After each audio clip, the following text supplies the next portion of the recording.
And hello everyone. This is Myrokos, continuing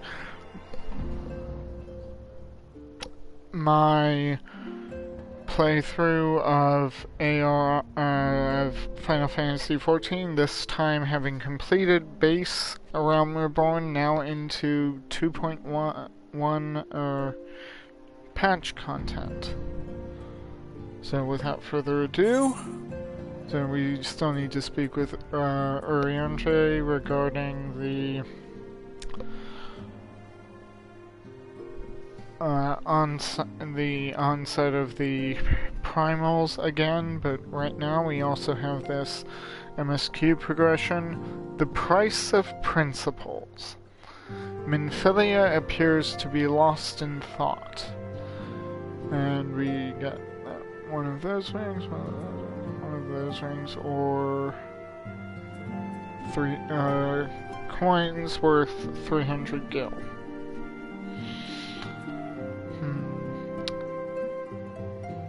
Minfilia appears lost in thought.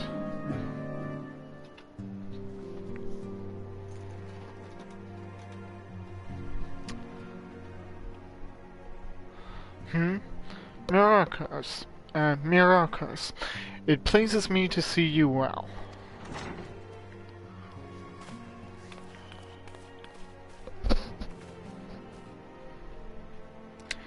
Do excuse me for interrupting, Myrokos. My lady, the gentleman from Ashgana Exports, has just left. I understand now why you didn't want to receive him. You did well, Tataru. Please inform the guards that we will not be receiving any further guests this evening. Oh, we've been getting guests? Thank you, my lady. Hi, Tataru. Ever since we defeated Gaius Van Balzar and destroyed his ultimate weapon, you mean Ultima weapon, but whatever, the eyes of the world have followed our every move, scarce remembering to blink. Where once we worked in secret with precious few friends and all too many enemies, we are now besieged by benefactors, each one more eager than the last to offer his complete support. A true embarrassment of riches. Of course, every promise of patronage comes with a price. Some make their intentions known from the start, while others endeavor to engage us more subtly. Dress it how they will, the message is ever the same. We shall help you, but only if you help us. The gentleman Tataru spoke of was more brazen than most. In exchange for certain supplies, he would have us resolve a business dispute. Naturally, I refused him, as I have every other merchant of his ilk. Alas, the syndicate's overtures are not so easily rejected. When we formed the Scions of the Seventh Dawn, it was with the goal of serving Eorzea, not the interests of individual Eorzeans. Our neutrality is fundamental to our cause. In my heart, I know this to be true, and yet, if accepting these offers of patronage could empower us to do greater good, might they not warrant greater consideration? Our Baldessian colleagues have been generous beyond measure, but we cannot expect them to... Forgive me, I did not mean to burden you so. It's no trouble at all. You are the one who seemed to need in here. Yet, my urge to share this dilemma may not be wholly misguided.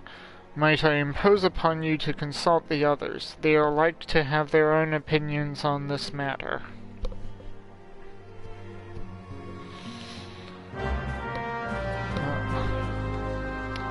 So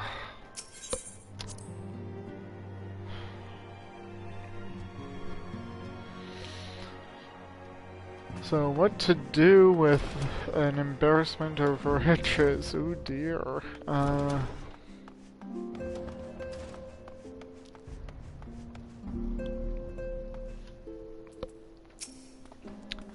Fortune begets power, and power fortune. That we, and especially you, have power is beyond doubt. The question is what to do with it. You may be interested to know that there is a growing belief amongst the refugees that El Amigo could be liberated, if only the Scions would commit their strength to the cause. Yet theirs is but one of many causes. We stand at a crossroads, Myrokos. Each path is paved with good intentions, but where they lead is far from clear. Yeah. Recall you our meeting with the Admiral shortly after the Laminsons sent word of the summoning of Titan?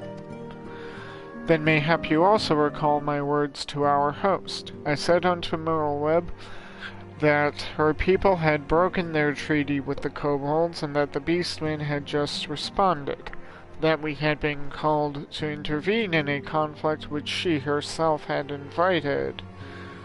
I spoke, in short, the truth. And wherefore did I speak it? Because, owing no allegiance to Limsa, I felt no compulsion to allow the Laminsons to distort the facts to fit a narrative which justified their actions and absolved them of guilt. Upon this subject, Minfilia can expect a similar reply. Our many dalliances with the city-states have already weakened our claim to neutrality, but the path she contemplates would see us relinquish it entirely.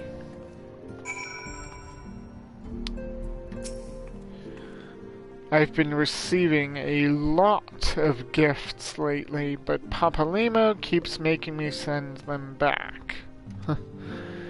It wouldn't be so bad, but some of them are really nice. I mean, very nearly abandon your principles nice, you know? Aren't those the ones you really shouldn't accept? None can deny that we would benefit from more support, but if it comes at the cost of our principles, neutrality was ever a delicate matter. I've lost count of the times I've had to explain to people that our allegiances need not necessarily lie in the same place as our headquarters. Mind you, if we are to sell our services for Gil, we might as well declare our fealty to Ul'dah now, and have done with it. I'm quite sure Ida would enjoy the bribes.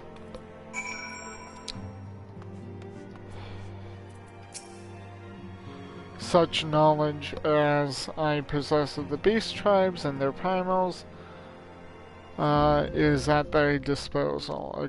Whether man or beastman, we are wont to seek power when plunged into the black depths of despair.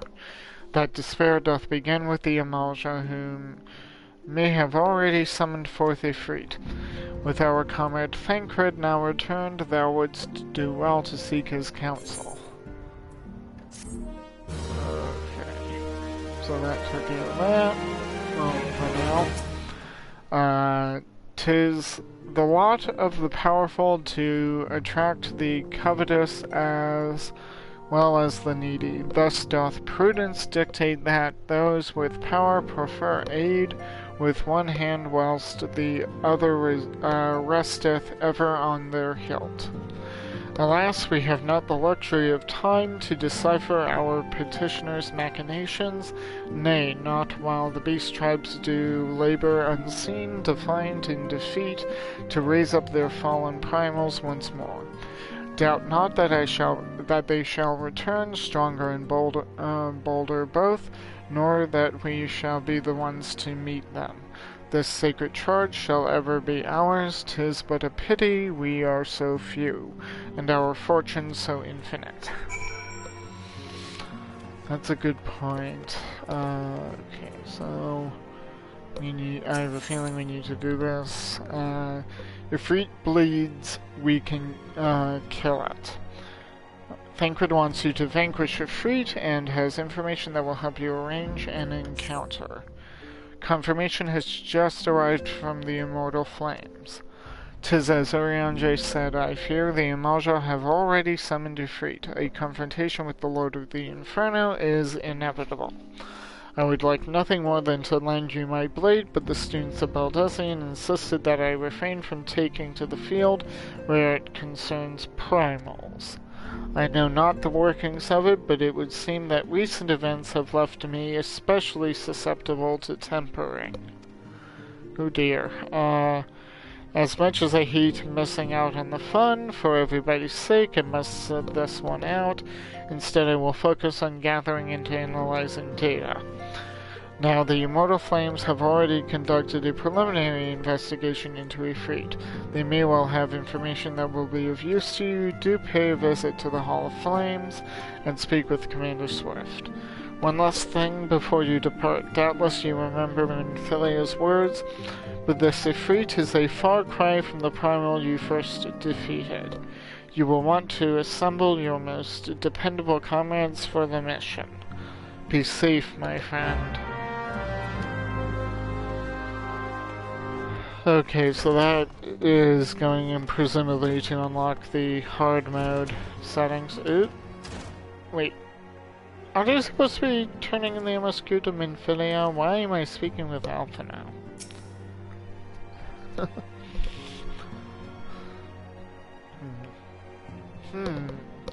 This situation is not wholly unexpected. I too have given much thought to our organization's future, though it would seem I have reached a different conclusion.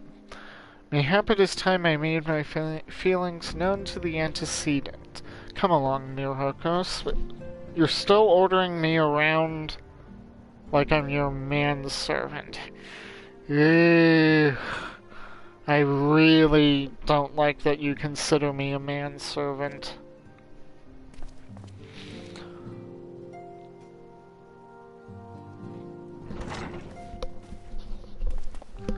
Alphino, Myrokos, is aught amiss?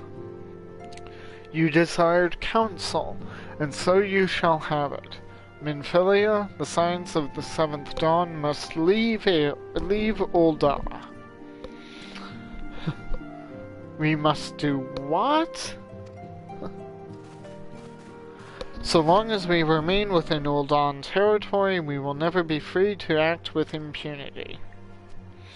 Moving our headquarters to Vesper Bay only delayed the inevitable. But you were never there for the move, nor was I, for that matter. We have demonstrated our capabilities, and the Syndicate has taken note. They will not suffer our organization to remain independent now.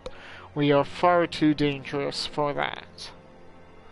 Surely you realize they are the reason Vesper Bay still lacks an aetherite.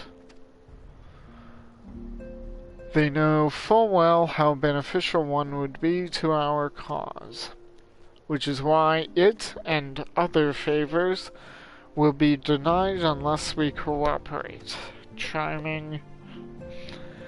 If Ulda is no longer suitable, where would you have us go? Good question. Experience has taught us that the appearance of neutrality is as important as the reality. Accordingly, we must keep each of the great nations at arm's length and plant our banner. Wait, we have a banner? Okay, we must plant our banner in a place which all agree to be beyond their borders. Mordona.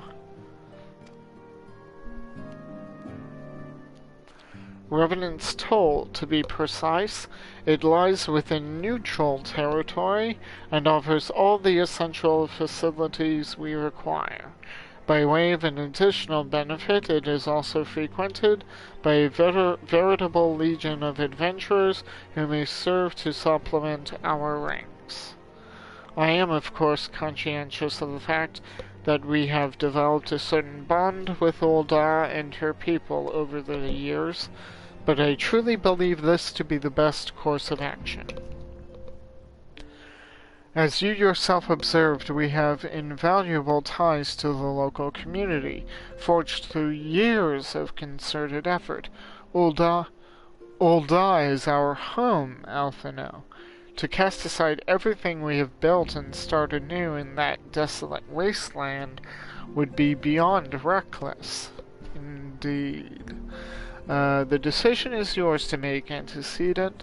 I ask only that you recall the shared purpose which first moved us to found the Scions of the Seventh Dawn.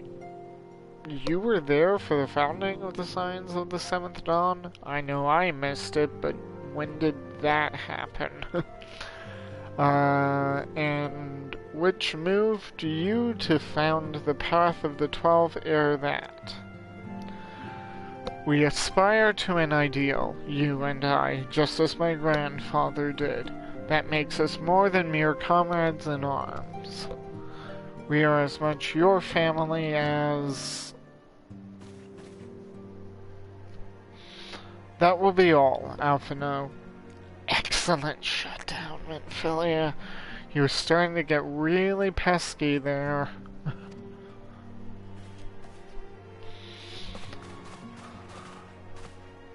I am sure you have some familial affairs of your own to attend to.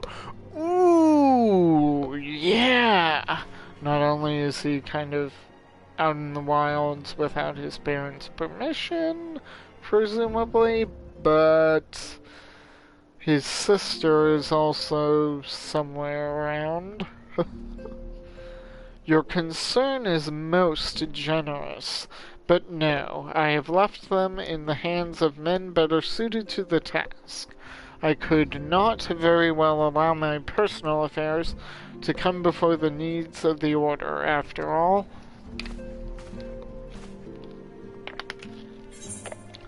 So instead of actually dealing with the open wound of his sister having dumped him, to pursue her own agenda, and him making amends, he just, I've sent other people to deal with her.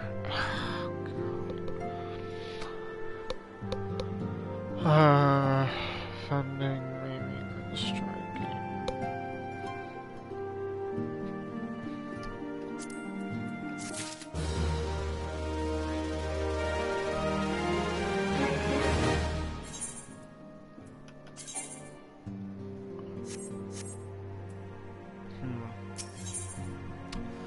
Moving on. Once again, Minfilia appears to be lost in thought. And we'll get cookery sherry. And 2 bottles of cookery sherry. And... we can finally get a casting one. Once again, Minfilia appears to be lost in thought. Oh dear. Leave Ul'dah. Has it truly come to this? Perhaps it has. Oh, Myrokos. Pray attend to Alphino. Must I? He is engaged in some business or other and requires your assistance. Pray be on your way. Alphino waits upon you. And I have much to think about. Oh, and... tell him he shall have my answer in due time.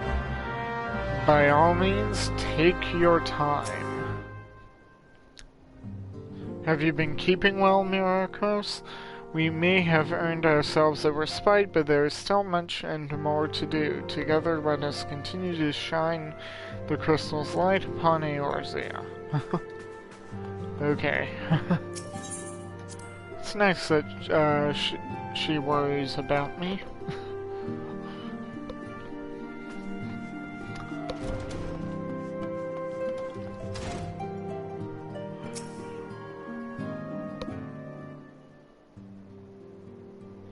Confound it.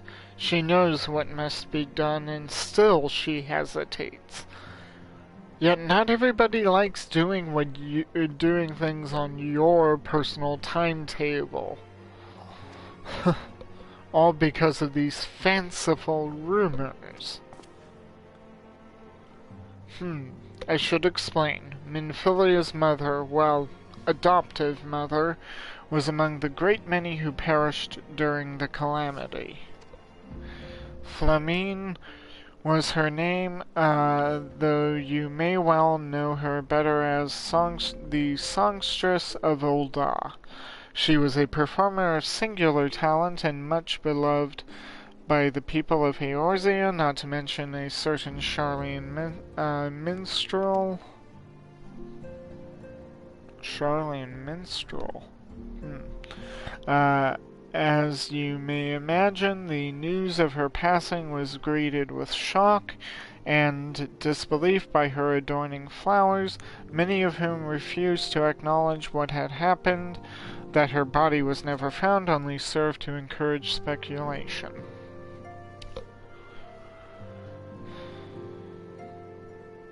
Minfilia too struggled at first to accept the truth, but as Flamine's absence stretched from months into years, she saw that there could be no other explanation. Until recently, at any rate. For whatever reason, rumors have once again begun to circulate that Flamine is alive and well. One of our informants, Father Iluid, has sent word that a woman matching the songstress's description had been seen of late at the seaside resort of Costa del Sol. If we could succeed in tracking her down, I have no doubt that any worries that now plague Minfilia's heart might be assuaged. I mean to set forth for Lenosha at once. Let us reconvene there and inquire with Master Gigaruju as to the veracity of these rumors.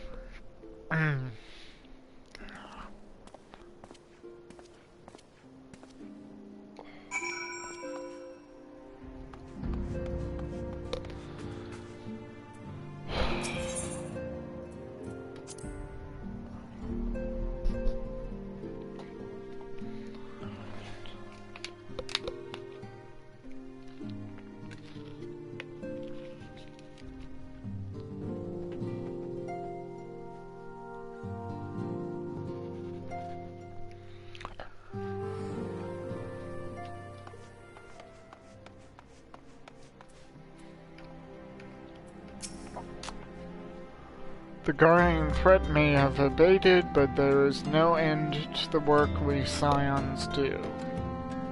In our own unique way, we may every one of us continue striving to make a better Eorzea. Well, that's nice to say.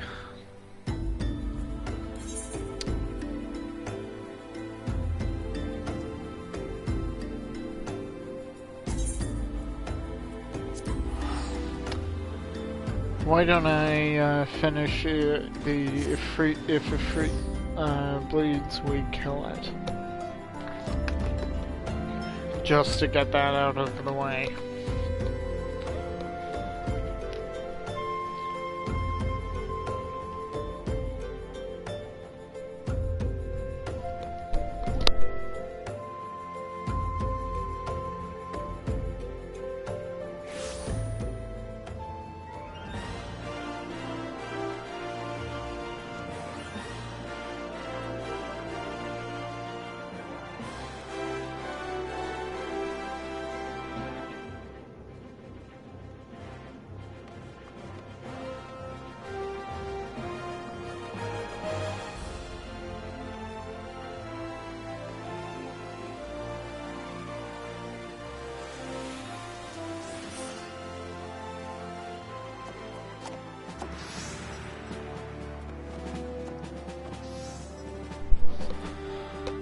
Alright, Commander Swift, what have you got? Private TR, we thank you for coming. The Flame General will be heartened to hear that you have answered the call. As we have already relayed to the Waking Sands, Ifrit has returned. For the sake of peace in the region, we humbly request that you vanquish him. The primal is to be found in his domain, the Bowl of Embers. To get there, you must use the Beastman Aetherite found within the depths of Zaharak, the Amalja stronghold. The Amalja have constructed their own Aethernet from salvaged Aetherite shards. This being the case, you should be able to use it without problem. No doubt you already know this from your fellow Scions, but the present incarnation of Ifrit is far stronger than the last. Facing him with any fewer than 7 of your stoutest comrades would be ill-advised. That is all the intelligence we have to share. The rest is in your hands. I shall pray for your victory and safe return.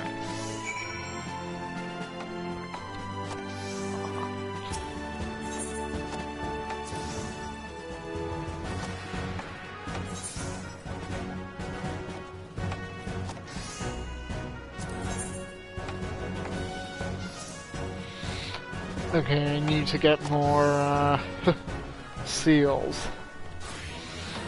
Then there's a supply mission.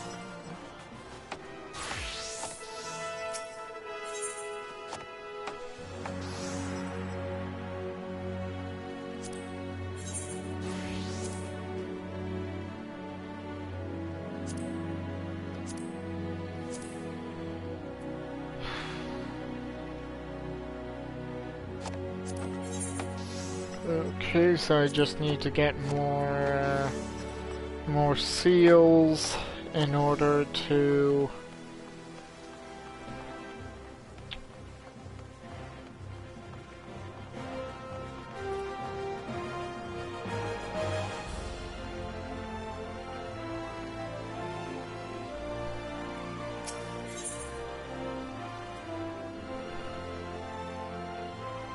ooh, samurai. Okay.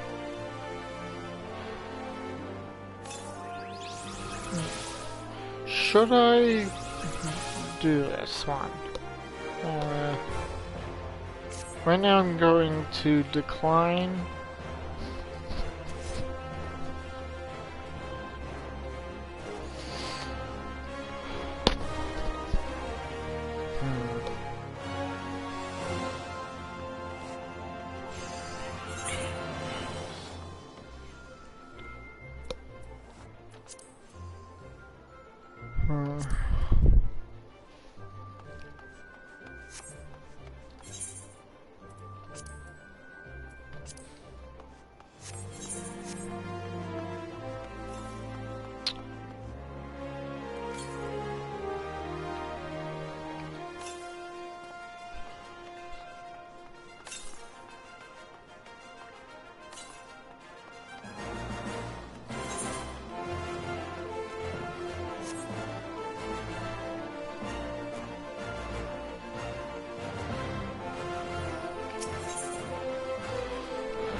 Oh, that is so much nicer.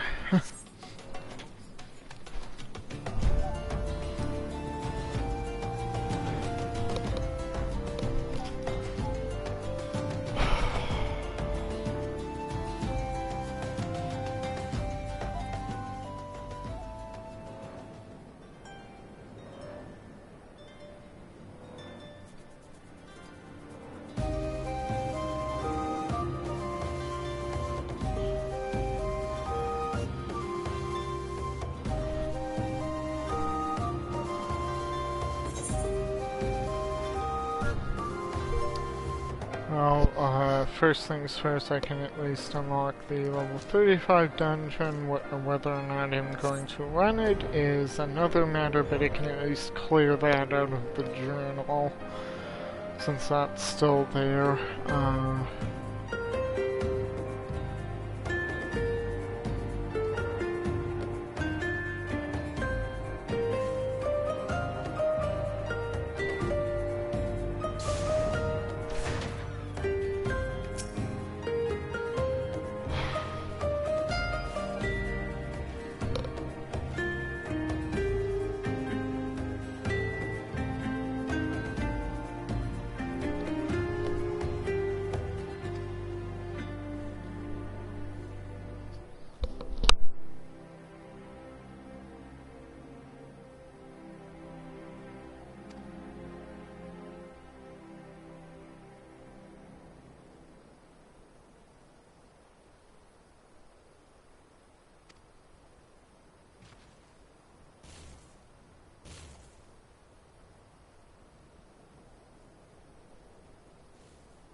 Can you just imagine clearing all of that, to...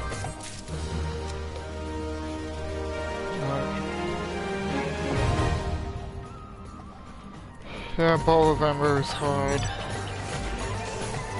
But yeah, imagine having to clear all of that on foot, just to get to the ether. I'm so glad I can fly through all of this.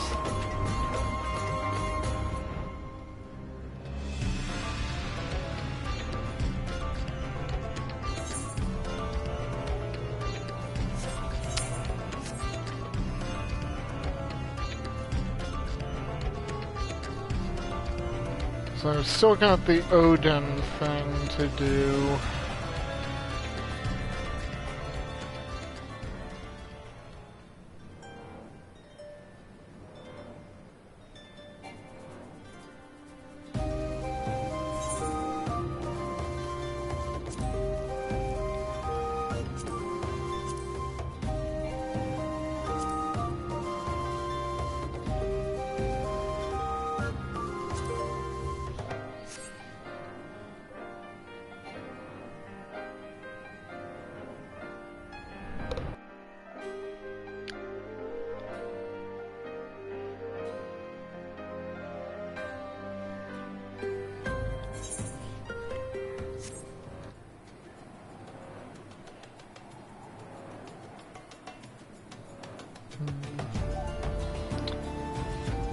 So, speak with Gagaruju at Costa del Sol. Might as well take an airship.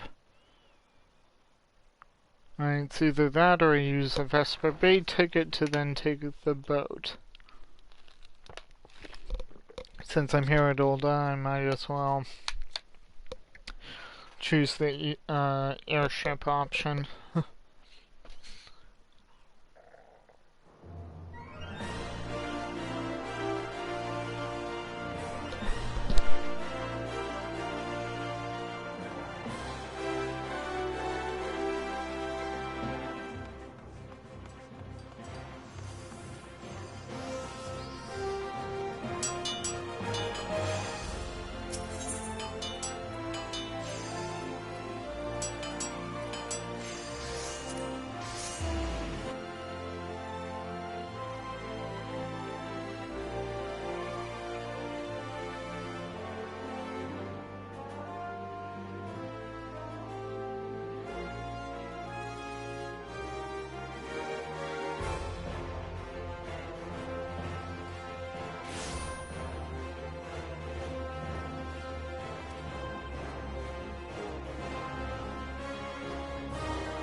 You've arrived.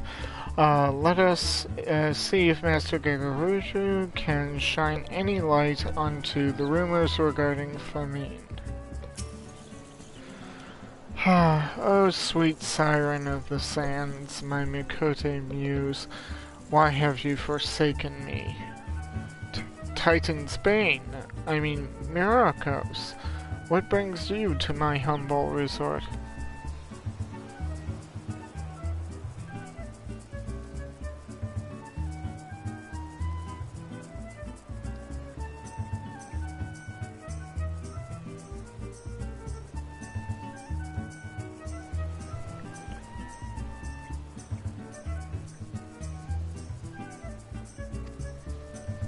Flamine? You mean to tell me the goddess made flesh who dwelt among us until so very recently was the songstress of Ulta? Ye gods, man, if I had known that, I would have chained her to my bedpost and never let her leave. Oh, for shame, to think that she now plies her trade for the riffraff, off to the west or wherever she said she was going. It is a tragedy, I say. A tragedy. Oh dear. West, is it? Thank you, Master Garuju. Your information will serve us well. That said, there are any number of places she could be. I shall begin my search by the docks and see if any witnesses might have some knowledge to spare. I would be most appreciative if you could travel to one port and do the same.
Well, if it isn't Myrokos, the savior of Wineport, to what do we owe the pleasure?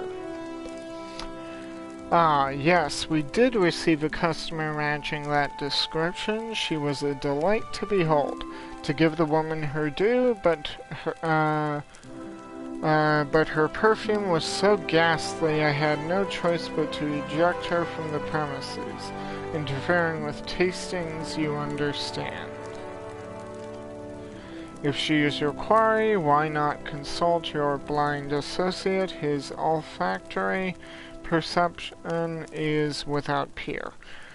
Given that I could smell the woman from a mile away, I dare say he could smell her from 10. Okay.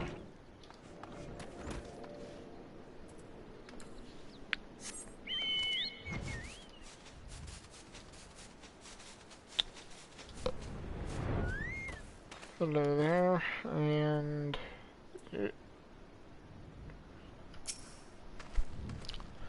yeah, you want to know if I've seen a Mikote lass by the name of Flamine? I wish! I haven't seen a lass of any description for far too bloody long.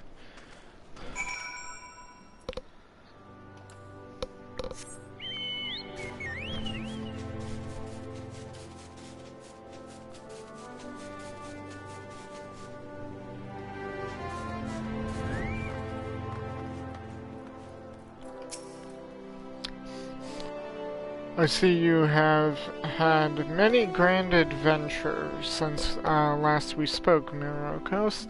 You must share them with me sometime. The girl from a little while ago, One does not forget a perfume like that, so robust and intoxicating, yet simultaneously familiar, reminiscent of a bloom native to these parts, in fact. I said as much when we spoke. She complimented my powers of observation and asked me where she might find some of the flowers. I told her to follow the road south into Raincatcher Gully and then head east after crossing the second bridge. The flowers which grow in the shade of the cliff have the strongest scent, you see. If you make haste, you may yet find her. Okay.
I am in your debt, stranger. I did not realize my activities had aroused the Gubu's ire until it was too late.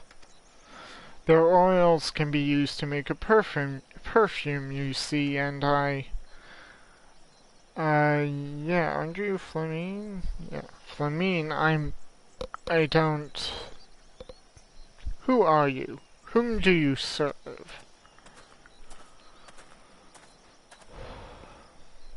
It appears you've already found our woman. Consider me impressed, my friend. Oh, now I'm your friend. I thought I was your manservant, but oh well. The songstress of Ul'dah, I presume, Minfilia, or should I say Acilia, is looking for you. Acilia? You are the very picture of health, my lady, yet the world thinks you dead. I can only conclude that this was by design. The question is, why? Not everyone who endeavors to find me does so with the best intentions, child. You will be pleased to know that I fully intend to reveal myself to Minfilia when the time is right. Oh, well, that does please me. More than you know, but tell me, sojourns in the forests of Lenosha aside, when exactly will the time be right? When I deem it so. Do you imagine I traveled all this way on a whim? As I was telling your associate prior to your intrusion, I came here to harvest these flowers for use in a perfume. Does that satisfy your curiosity, or would you interrogate me further? My apologies for the interruption. Anyway, now that we all have that which we came here for, might we continue this conversation in a safer locale? Wineport, say?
Rescued yet again from the jaws of a ravenous guru. How quickly we forget the lessons of the past. Though I was not solely to blame for that foolishness. This is not at all how I envisioned it. I can scarce begin to imagine what emotions will go through Minfilea's heart when she reunites with her mother after all these years.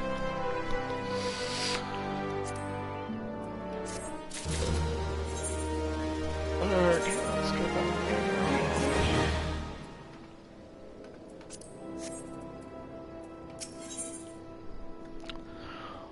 All things in time. Flamine has made her peace and is ready to reunite with her adopted daughter. You say my daughter awaits us in Vesper Bay, yes? I have kept her waiting long enough. Let us be off on the next ferry. I can finish fashioning the perfume along the way. Understood. Come with me. It would be my pleasure to escort you to the Waking Sands.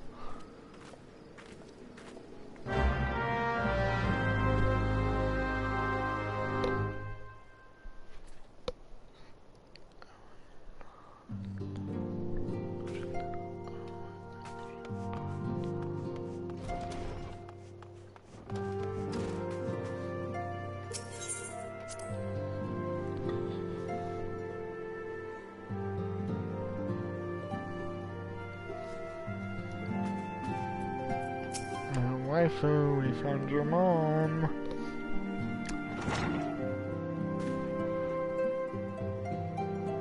Antecedent, you have a guest.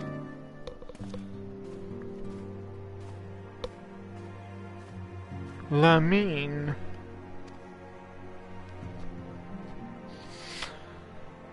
Acelia.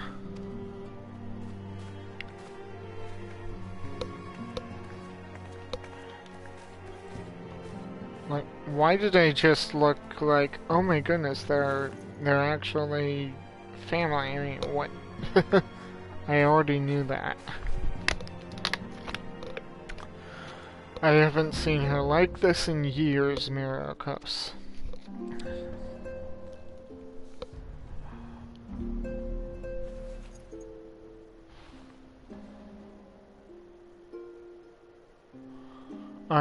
I never truly believed it when they told me you were dead, but what kept you away for so long? The Imperials came for me, as I always knew they would, and so I resolved to stay as far away from you as I could, lest their pursuit of me endanger you and our cause. I could think of no one better to grant you the freedom to continue no better way to grant you the freedom to continue our work. And continue it you did, achieving things I would not have imagined possible. I followed your every success and celebrated in secret. I am so proud of you, Acelia. I learned from the best. I have a gift for you.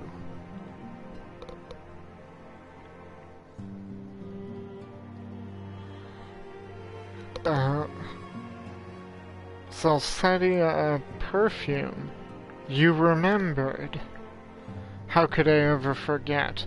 You wore it all the time. If ever I lost sight of you, I could find you again, just by following my nose. I did not think it was made anymore. You must have gone to so much trouble. It was no trouble to me, my darling. I fear I cannot say the same for Myrokos. However, I could not have made it without him. You're welcome. Thank you, Myrokos. Thank you both. I deserve more thanks than Alphino. He did nothing. There's something else.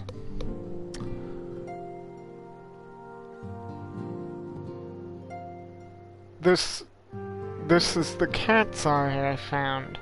All these years you kept it? Cat's eye? My father was a member of the Alamegan Resistance. When I was yet a child, he brought me here to Ul'dah. The accident which claimed his life happened shortly after our arrival. Ooh. So that was the incident with the Gubu. It was Lamine who took care of me then. She raised me as her own, taught me everything I needed to know to survive. I am no stranger to the facts of your history, yet I fear I have failed to grasp their implications. It is clear that there is much I do not know about you and your mother both. One of her first lessons to me concerned mining, and I was a very dedicated student. This cat's eye was the first stone I unearthed. It wasn't much, of course, but I was exceedingly proud to have found it nonetheless. So I gave it to Lamine as a gift. She said it was beautiful. But there I am at a loss. Why are you returning this to me? Is something amiss? No, Asilia, nothing is amiss. Quite the opposite. I need you to realize how far you have come, and how much further you must still go. You and your allies have accomplished more than I could ever have hoped. You have succeeded where I failed, and made me so proud that words fail me. But even as I marvel at the woman you've become and all the many things you've done, I cannot help but think of that which you have yet to do, and of what it may entail. Asilia, daughter, you cannot stay here anymore. You and the Scions must leave Ul'dah. Lamine, you built it once, Asilia. You can build it again, and this time we'll do it together. Truly?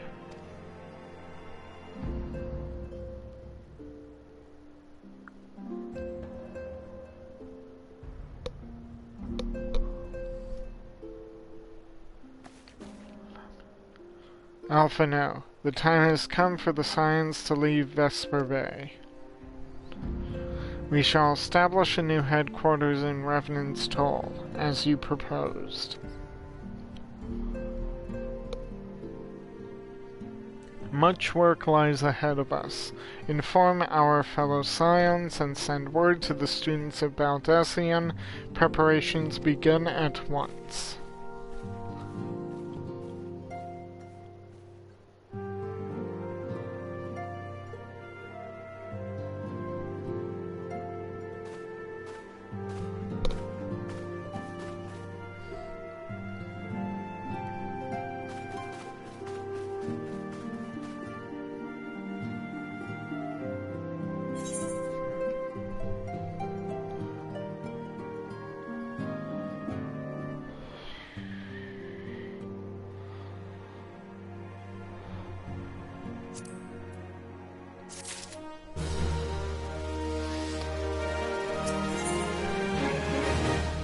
Laying the foundation.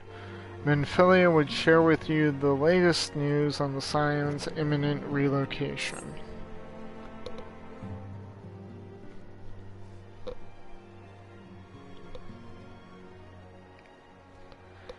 It is all well and good that we have found ourselves a new home in Revenant's Toll, but there is so much to be done, and it's in so little time.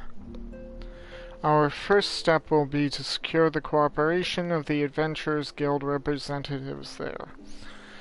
Were it not for the Guild's considerable efforts, the original Camp Revenant's Toll would have never been established, much less its more heavily fortified successor. However, with construction still ongoing and resources in short supply, it seems certain that the Guild will require something in return for their support, sympathetic to our cause though they may be. Whatever they ask, I shall not begrudge it. To be plain, we need them more than they need us. Without their assistance, such essential tasks as securing new facilities, cultivating relationships with the local merchants, and recruiting adventurers would prove difficult, if not impossible. You need not concern yourself with such matters, antecedent.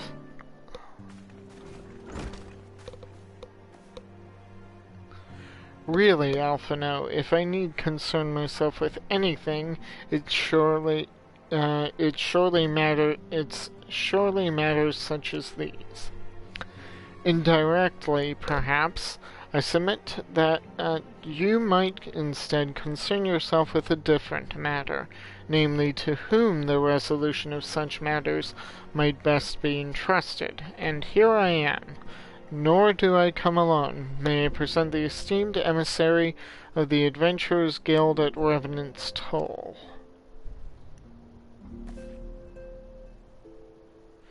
It is an honor, antecedent. Upon receiving word of your intentions from Master Alphino, we thought it best to begin talks at the earliest available opportunity. Know that my associates at Revenant's Toll hold the signs of the Seventh Dawn in the highest regard. We should be honored to welcome your organization. There are, of course, certain provisions which must needs be negotiated. If it would please you, I would do so. It does. Sir, unless I'm mistaken, you are the one known as Myrokos, are you not? May I say what a pleasure it is to make your acquaintance? Slaffborn spoke of you in the most glowing terms. To steal an Imperial Reaper and then use it to infiltrate a Garlean castrum is an undertaking few would contemplate, and fewer still survive. You shall always be welcome at Revenant's Toll. We hope you will favor us with your presence again ere long.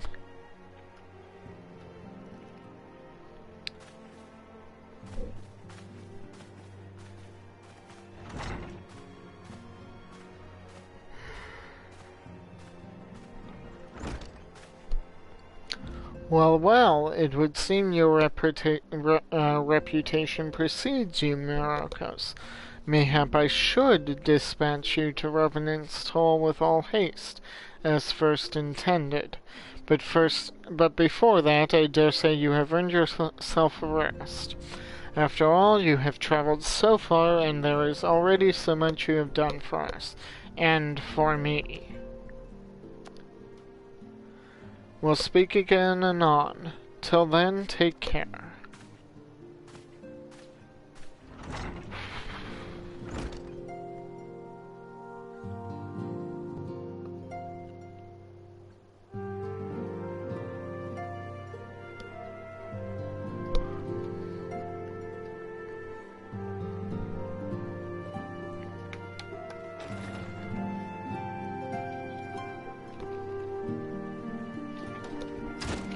Ah, Myrokos.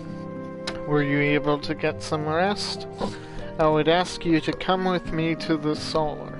Alphino has just returned, and it would seem there is something he would share with us.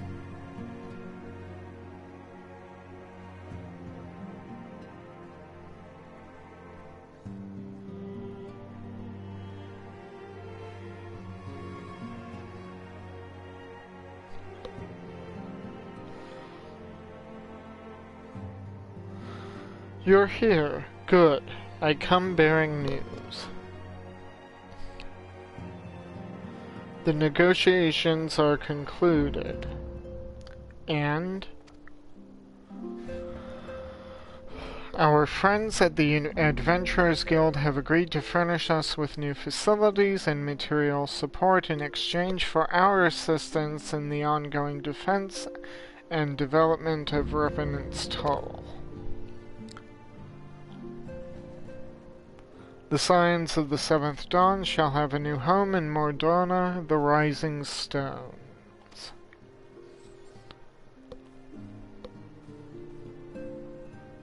A bittersweet victory, if truth be told.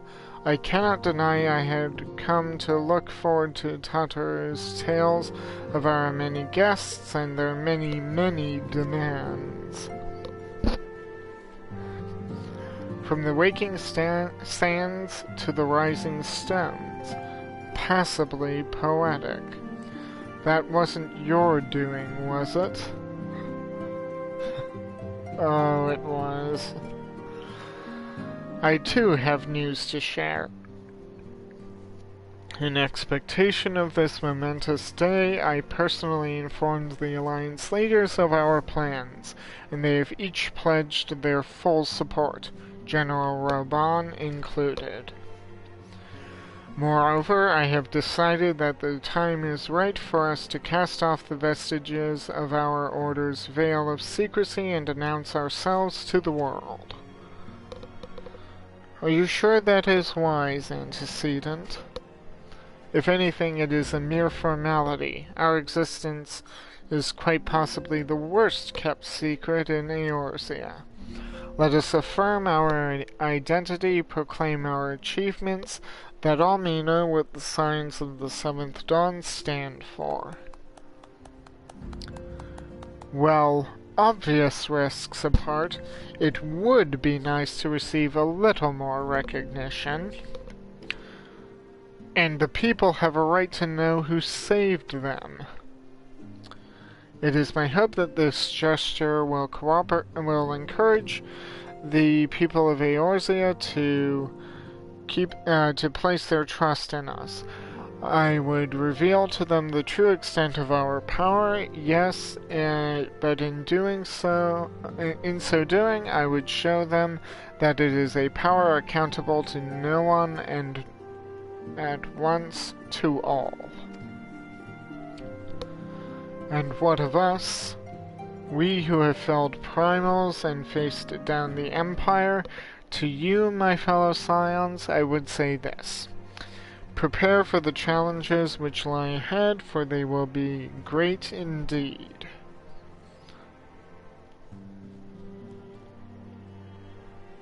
Great, I say, great, I say, yet no greater than us, and we will rise to them, as we have time and again, united as one.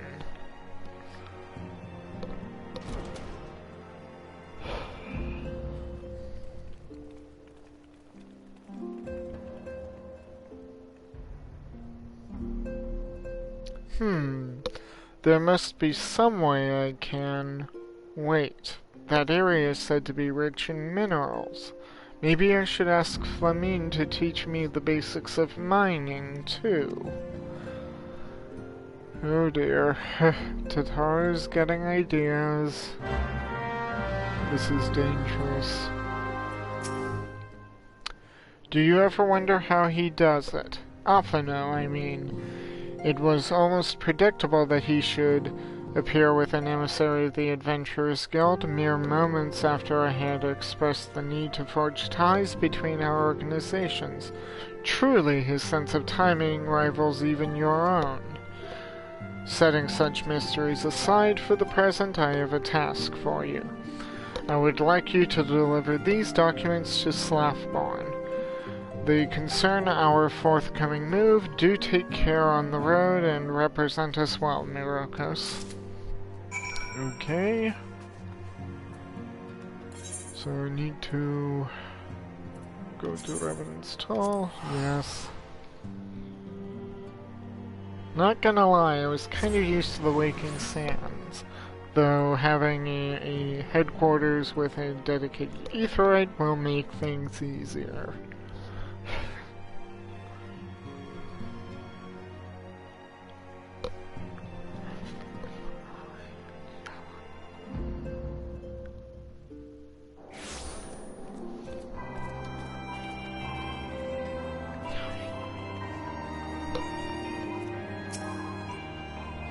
I was told to expect a scion, but I didn't expect it to be you. It has been far too long, Myrokos. You have something for me, yes? Yes, I have a few travel papers. Sealed documents. Documents detailing the scion's planned operations for the next several weeks. Let's see now. Yes, everything appears to be in order. You'll be staying with us for a while, yes? Would that we had a dozen more just like you. Since we don't, though, we'll just give you the work of a dozen men. Heh, I jest. Hopefully that's actually a jest.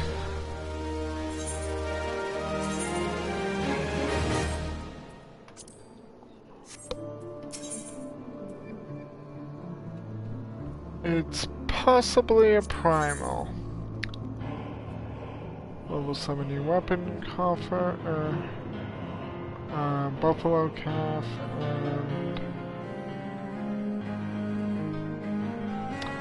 Softborn would show you around the scion's soon-to-be home in Revenant's Toll.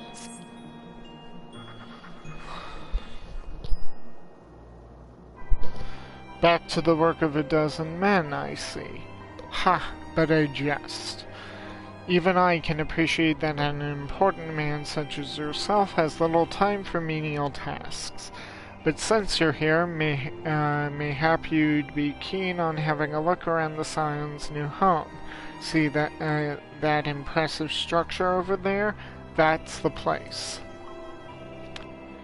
It was originally built to house a branch of the guild, you see. As such, it comes complete with a tavern where adventurers can rest from the road, fill their bellies with good food and drink, and their ears with tales of fortunes to be had about the realm. It may get a bit raucous at times, but I imagine it'll be as good a place as any to recruit capable men and women to your cause. Come with me, I'll show you around. Is that you, Myrokos? I'm quite sorry to interrupt, but I have most urgent news. We've received grim tidings from Gridania, and it would appear our aid is required at once. I must ask you to report back to the Waking Sands with all due haste. Is everything quite alright, friend? I've just got a call to report back to the Waking Sands. There's trouble in Gridania. I can't say that I'm privy to the details, but it would appear this is no time for a leisurely tour. But no worries. You can rest assured that I'll see to all necessary arrangements. Pray return anytime you've seen to your more pressing matters.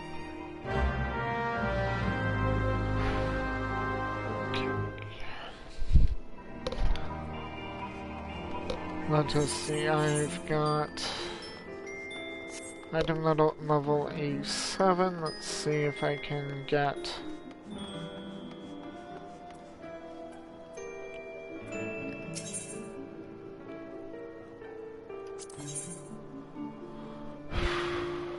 okay, I've already got a weapon for my class.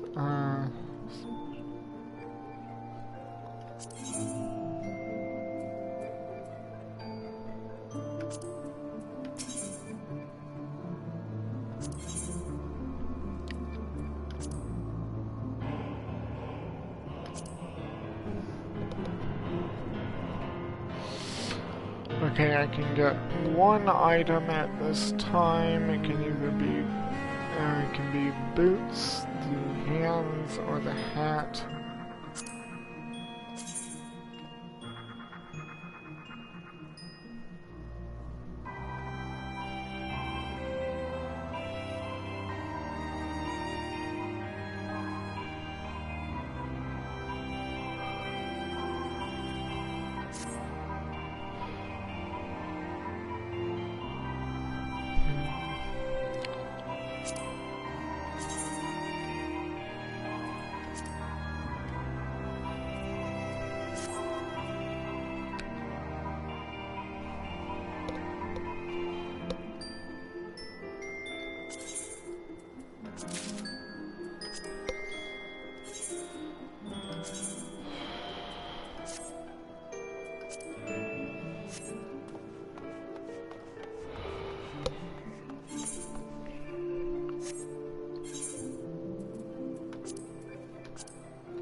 Okay, so that gives me a slightly better...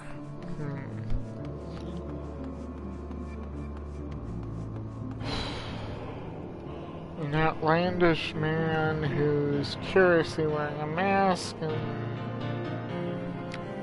Haven't I seen that haircut before?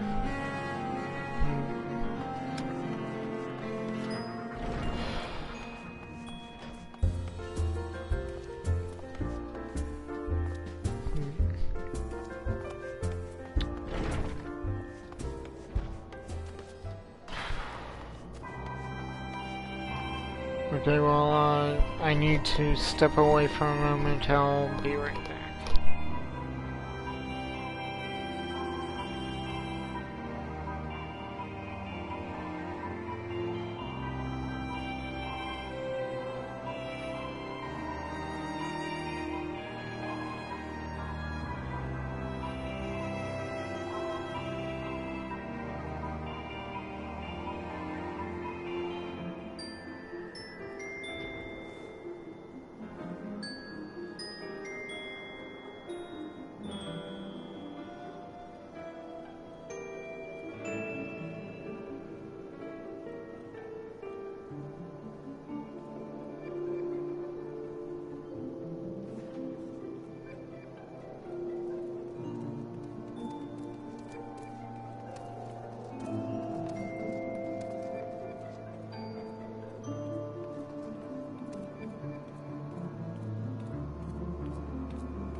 And I'm back.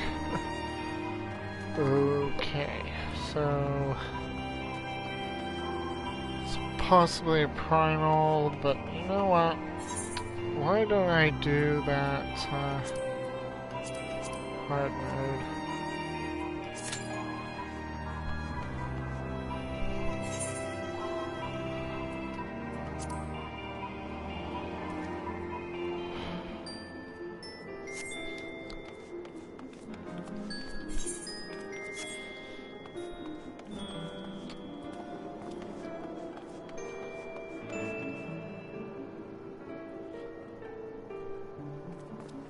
Seriously, Nero, you're not fooling anyone with that outfit.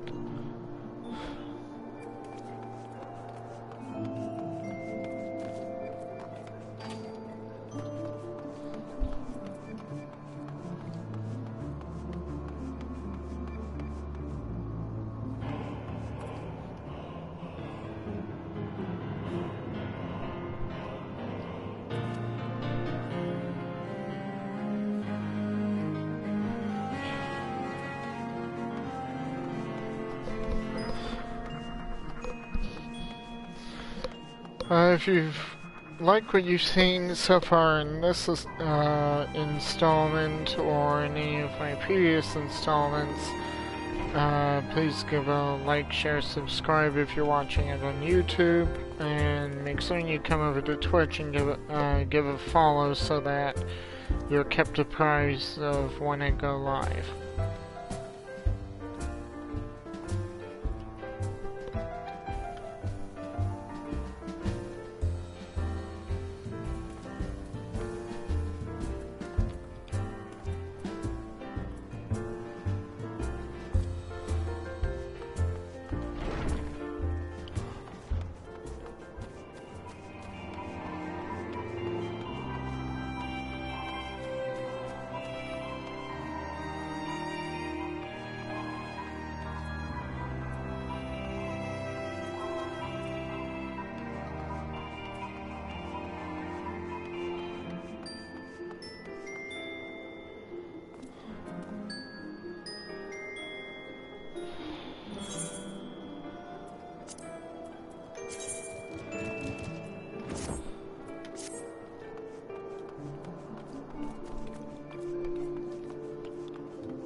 Alright, about to go into hard mode.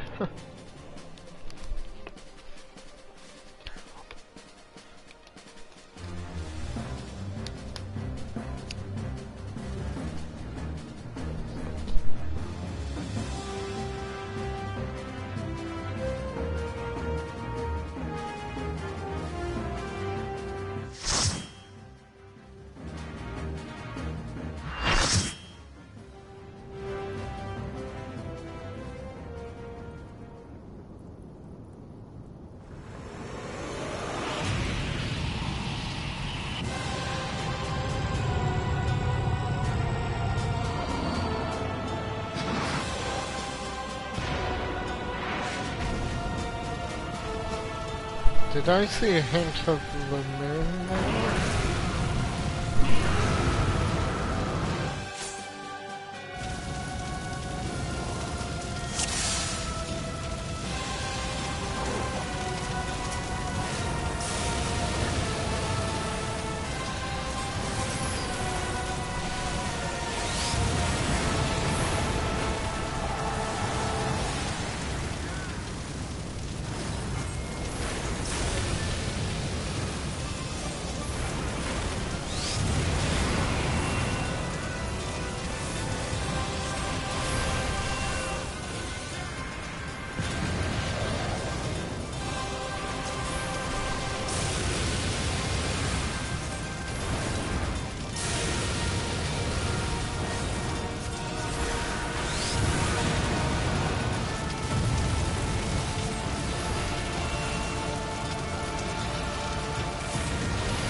When in doubt, follow the group.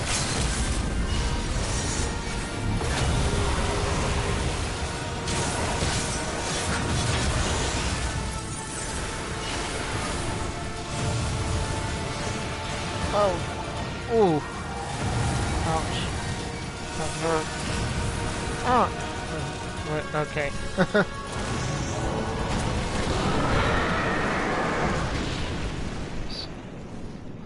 So that was a little harder to deal with, the launch the floor and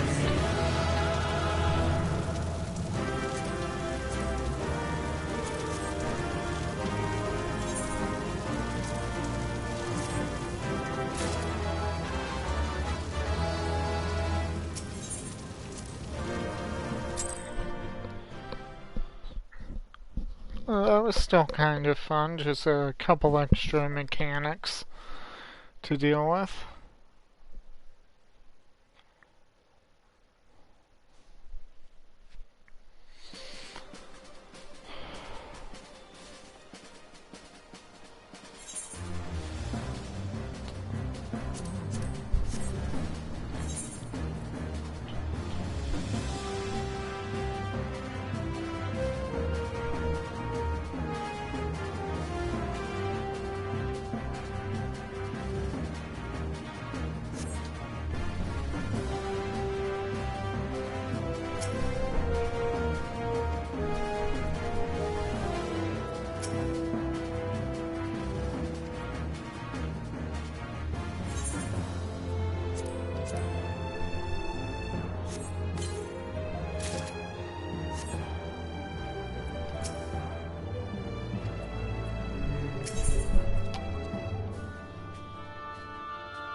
interesting.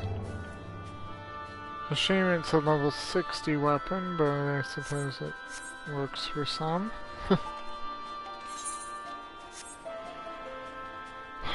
Okay, so for now we need to go back to Tataru.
A messenger from the Twin Adder came to the Waking Sands while you were in Mardana. I wasn't privy to his conversation with the antecedent, but I did see the look on her face after he took his leave. Something is definitely amiss. Could it be that the exile have summoned Garuda again? Or mayhap Imperial forces have been sighted within the Shroud? Well, whatever it may be, I am absolutely certain it's nothing you can't handle. Now go and ask the antecedent if there's anything you can do.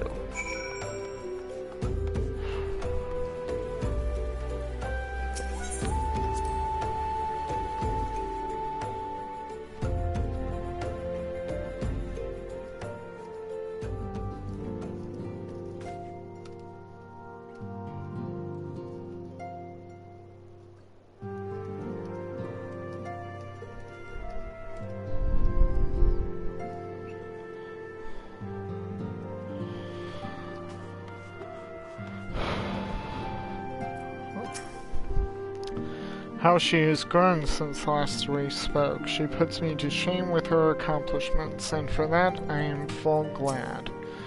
The nerve of some petitioners, engaging us as if we are a band of common mercenaries. I should be glad to refuse them all without a second thought. Okay.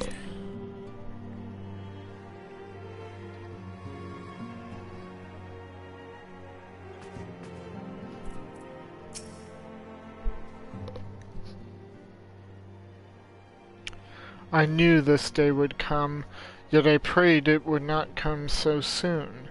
We have reason to believe that another primal, or an entity resembling one, has been summoned in Gridania.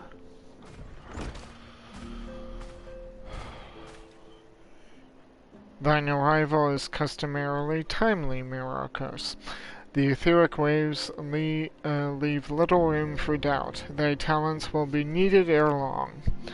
If there be truth in my suspicions, 'tis a familiar foe we face, though one quite unlike the Lady of the Vortex.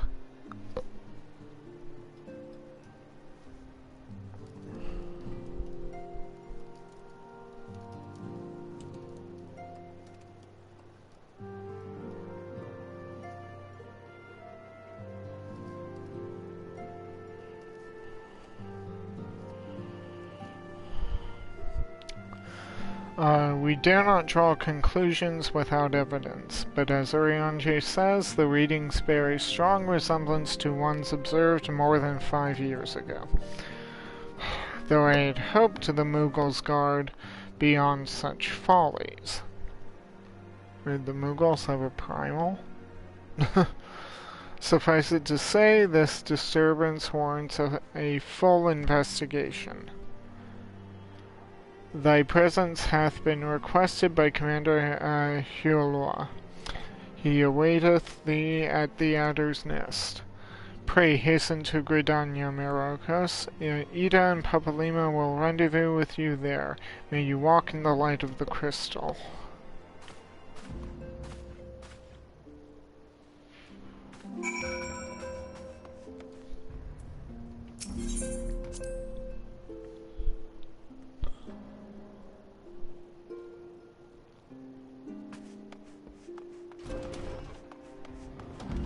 Let's see, is there another one of that? Yeah, there is Blue Quest. And for Garuda. Okay, Papalima would have you vanquish Garuda, who has returned stronger and bloodthirstier than before. Ah, Myrokos, I hear you have triumphed over a feat. Of course, this is no less a feat than I would expect of a warrior of light, but well done all the same. Now I had a mind to crack open a bottle of 1547 Bacchus. Oh, they're making those, or wait, you have one? I mean, 1547, that's a rare vintage. But the celebration must keep. Garuda, I am afraid to say, has also returned. As you well know, Garuda's appetite for destruction far exceeds that of other primals, not to dishearten you, but in her latest incarnation, that appetite has become nigh insatiable. In the short time since her return, she has already wreaked tremendous havoc. You must send her back to the ether before she can do any more damage. In the meantime, Ida and I will assist the Order of the Twin Adder in their recovery effort.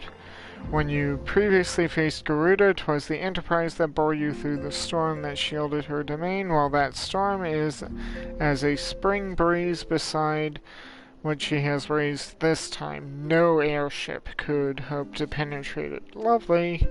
And so we must count ourselves fortunate that the Order of the Twin Adder chanced to discover a beastman aetherite leading to the Howling Eye. Before you do aught else, I suggest you pay a visit to the Adder's Nest, have words with Commander Hyolwa. He will be able to tell you about said aetherite, among other things. Make no mistake, the Lady of the Vortex will prove a formidable opponent, but I believe that you can weather the storm.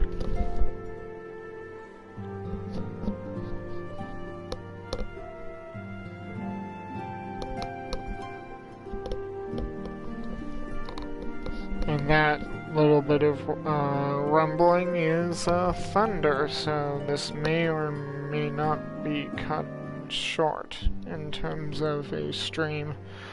Make no mistake, the Vortex is a formidable opponent, but I believe that you can weather the storm. How fitting that I'm looking into doing Garuda. May the 12 keep you safe.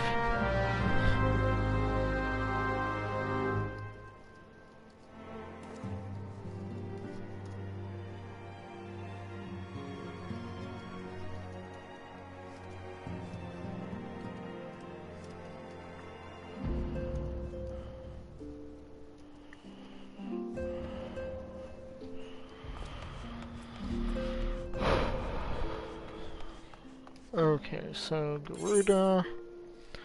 So I have two things at the Adder's Nest, so might as well use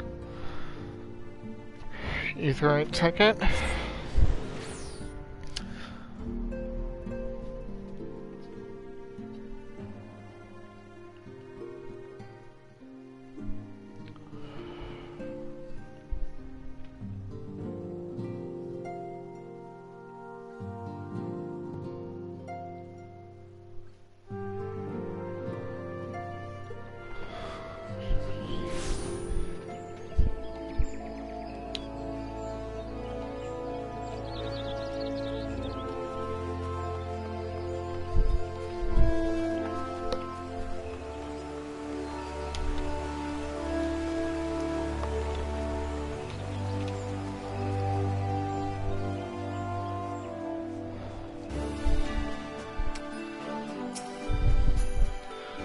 A pleasure to see you as always, Myrokos. Thank you for answering my summons. Quite frankly, I could think of no one more qualified to, but we're... Yep, that is definitely thunder. And it's pretty close. But we are getting ahead of ourselves. Allow me to explain.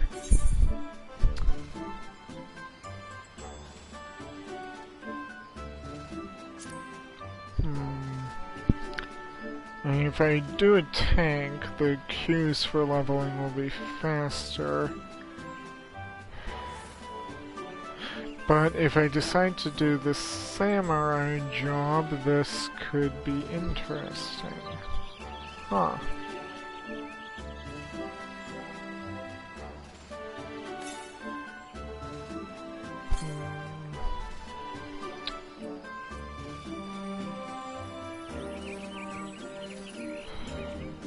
Decisions. Oh, let's just go with the striking one.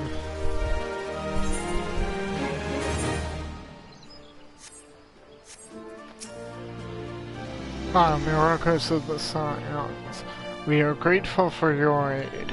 As you will already know, the accursed Ixal have summoned Garuda once more. Since her return, she has wasted no time in unleashing her fury upon the region. Extensive damage has been reported in the Twelveswood and Kurthus. She must be stopped and soon, lest more lives be lost.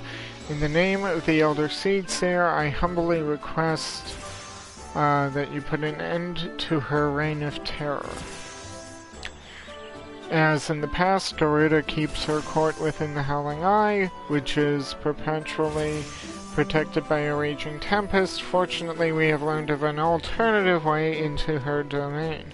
The Ixal have constructed an aetheryte within Natalan. Their stronghold in central highlands of Kurthus, the aetheryte will take you to Garuda's tempestuous realm. We owe this discovery to the Ishgardians, who the Elder Seedseer say desired to repay the kindness you showed them. For the sake of our people, as well as theirs, may your mission be met with success.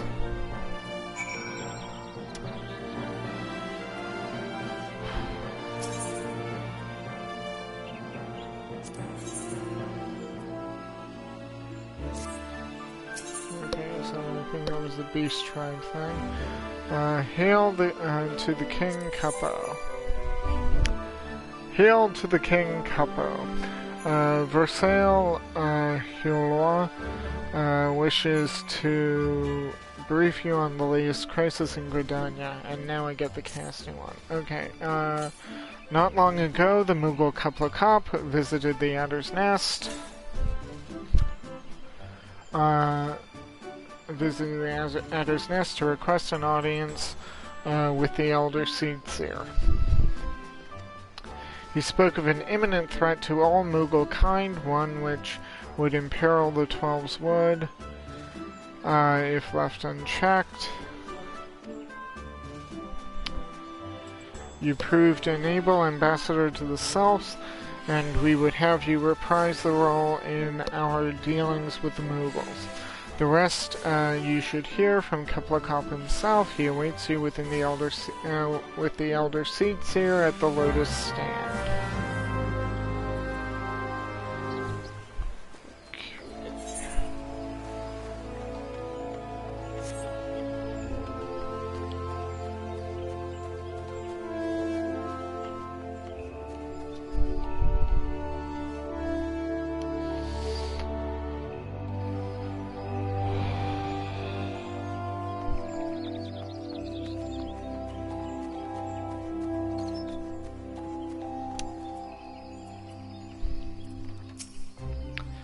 The other scions have already arrived, sir. May I show you in? Yes, you may.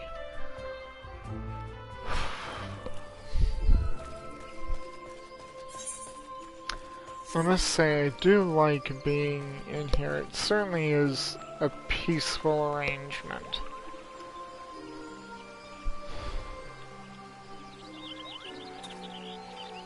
And with such a nice day as well. Okay, Ida. It must be something bad to have gotten Kuplokop this worried. Have you seen the way his thingamy is bobbing? I hope I pronounced that right.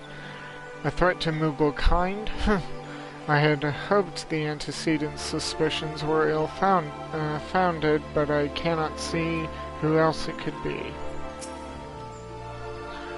Rhea Osana. Our guest has brought ill tidings which must needs be heeded. Isn't this right, Kuplokop? Oh, I don't know about this. I don't know about this at all. But I suppose Rhea is right. They've left us no choice, Capo.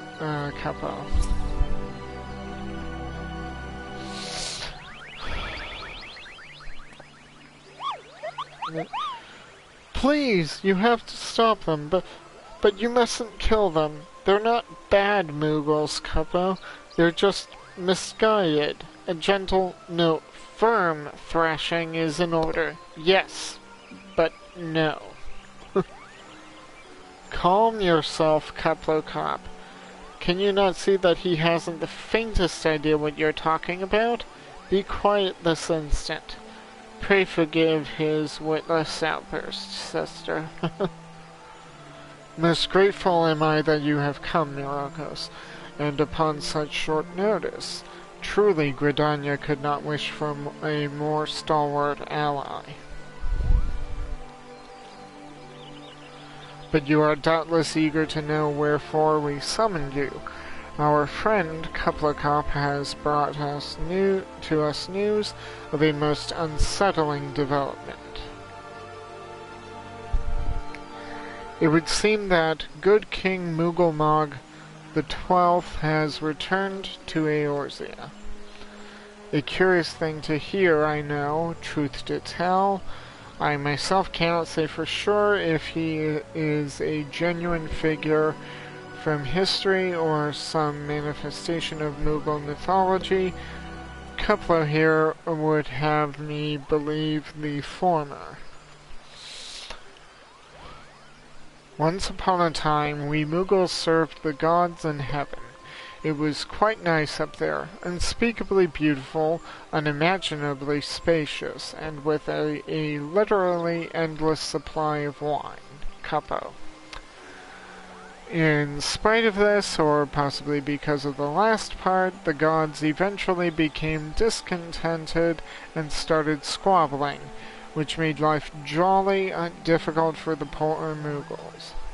So good King Moogelmog the 12th, may his glorious name live forever, decreed that the time had come to leave Capo. The realm of man would suffice, he said, so all the Moogles should live there instead. Unfortunately, the two realms are so far apart that we couldn't safely fly down. But good King Moogelmog the 12th, may his miraculous foresight ever be praised, knew exactly what to do, Capo. He had a rope, you see, the longest one ever woven. This he nobly held while his subjects climbed all the way down to the world below. And that is how we Moogles came to this land, Capo. All of us except good King Moogelmog the 12th, may his courageous sacrifice never be forgotten. He alone would remain in the heavens so that Mooglekind might at last know peace.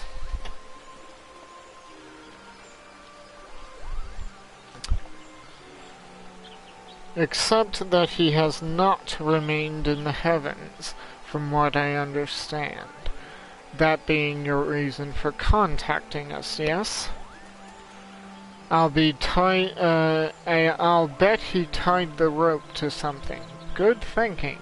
Remind me again what the problem was with him returning to Eorzea?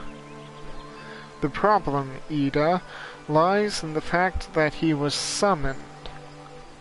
It is our belief that Good King Mugulog XII is a myth made manifest via means akin to those employed by the beast tribes in the summoning of their gods. Wait, you're saying a handful of Mughals with a boatload of crystals wished really, really hard and he just sort of appeared? Would that even work? What I cannot fathom is why they would even try. With Garuda humbled and the Ultima weapon destroyed, what new threat could have prompted them to take so drastic a measure? Might that not in itself be the answer? Twice in the last half-decade, Eorze has been brought unto the very brink of destruction, only to be spared at the last by the heroics of a chosen few. To you, who braved those tempests and survived by virtue of your own strength, this latest period of peace will doubtless seem a welcome respite.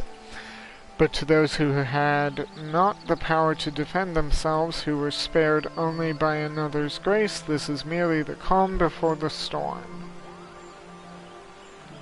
I think the Mughals Guard are afraid of what tomorrow will bring, and that things may not end so well as they did yesterday.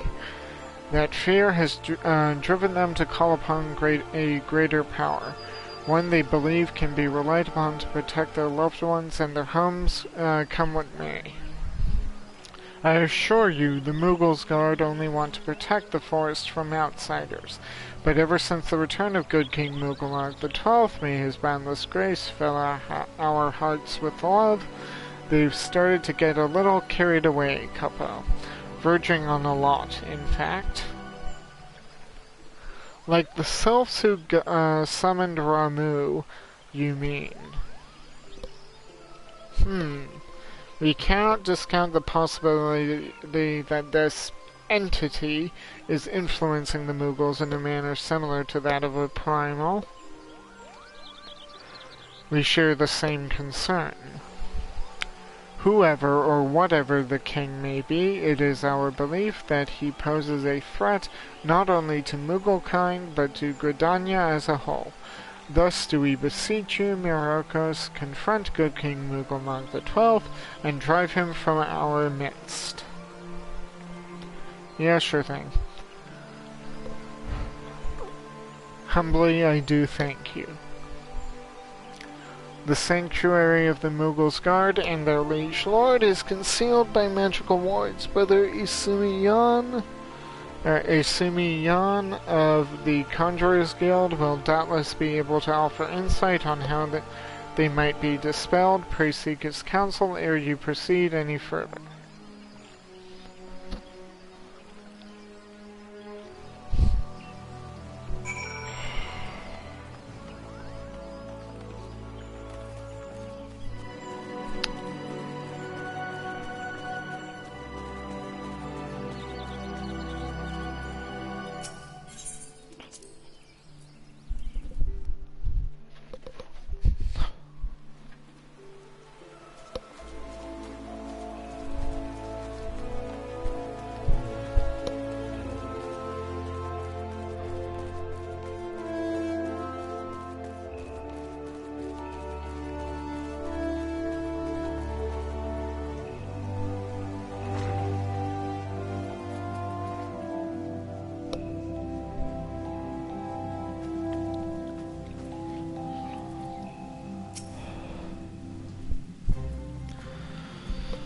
Welcome, Myrokos. Welcome. That you should be the one to face Good King Mugulog XII is of great comfort to me and to the elementals both.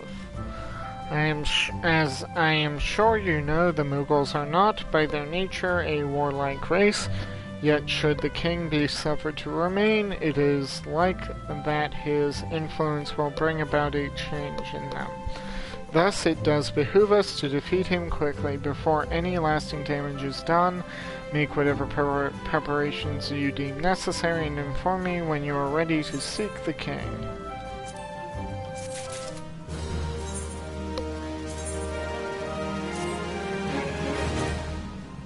gonna need to repair. You have selected Regicide. Charming. Brother Asumiyan would unfold to you the secrets of good King Mugalag XII's magical defenses. The wards barring access to the king's sanctuary can only be nullified through the use of enchanted keystones, the selfsame method employed 5 years ago when first the king was summoned to Eorzea. It was with great regret that we were forced to sanction the slaying of the guardians who then held the keystones, for none were in our possession at the time. By the grace of the elementals, however, we have been spared that burden on this occasion. Kepler-Kop confided in me that he had been entrusted with a set of keystones by the Mughals guard themselves, yet wishing not to betray their confidence, he begged me to find some other means to gain entry to the king's sanctum. Alas, I have been unable to do so, and dare not labor any longer, for fear that the Mughals might succumb to the corrupting influence of their liege lord. We must needs have Kepler-Kop's keystones. Myrokos, pray go to him and beg his assistance.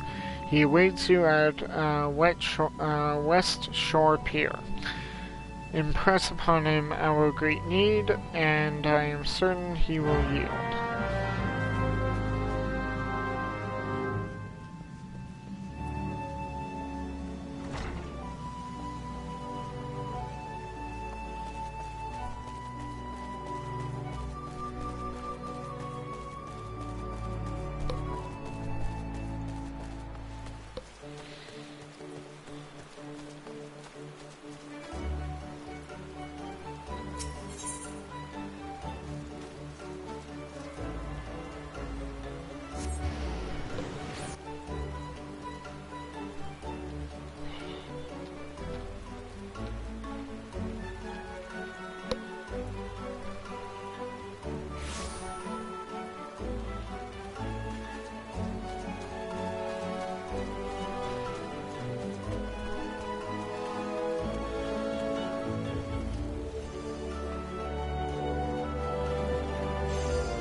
Right, I need to repair.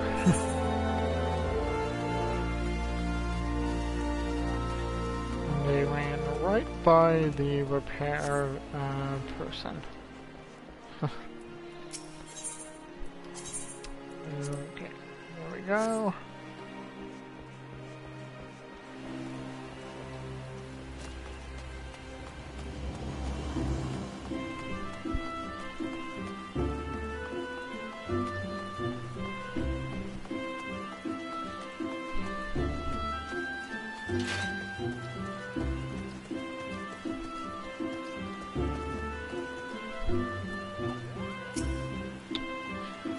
So, how will you do it, Capo? Oh, he told you about that? Well, if there truly is no other way, I'll do it, Capo. Take the ferry to Sweet Bloom Pier, and I'll go on ahead.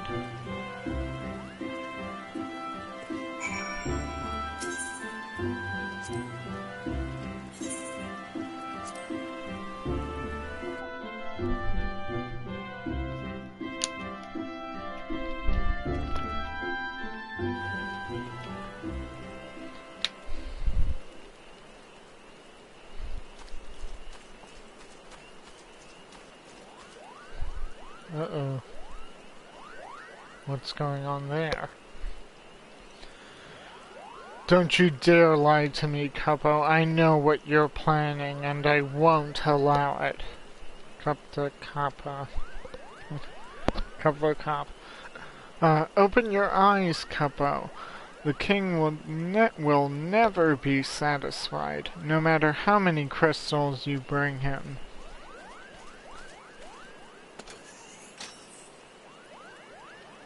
We offered you a choice, and this is how you repay us by consorting with this Mikote. Imperials, Gridanians, Sylphs, you're no different from the rest of them. Actually, you're worse, Capo. Traitor to his kinsmoogles. He plots treason against the crown. Oh no. Enough. Kuplokop will answer for his crimes soon enough, as will all who defy the will of good King Mooglnog the 12th. May he reign forevermore. Capo.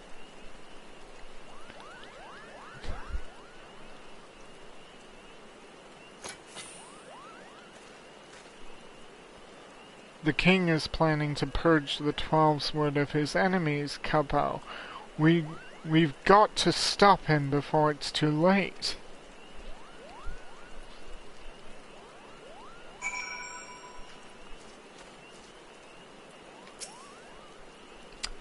The entrance to Thornmarch is deep within the Bramble Patch, Capo. If you take me there, I can nullify the ward, but be warned, the Moogle's guard has set traps to lure enchanted beasts. I can't hide from them, so you'll need to protect me, Capo. Oh dear, not an escort quest, okay. Escort Kuplokop safely to the warded entrance. Should you fail to defend him or move too far away, he will return to Sweet Bloom Pier, where you may rendezvous with him before trying again. Okay.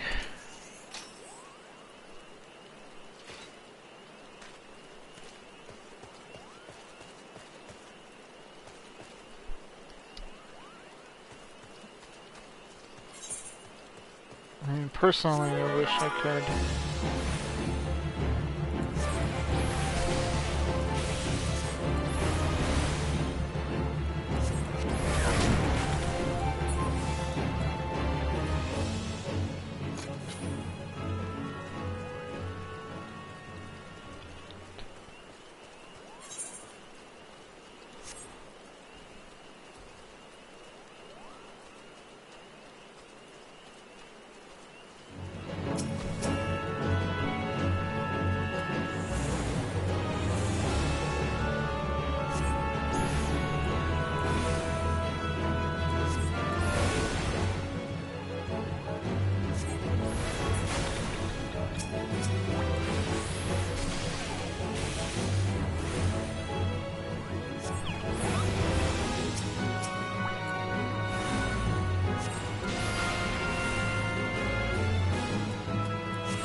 Okay.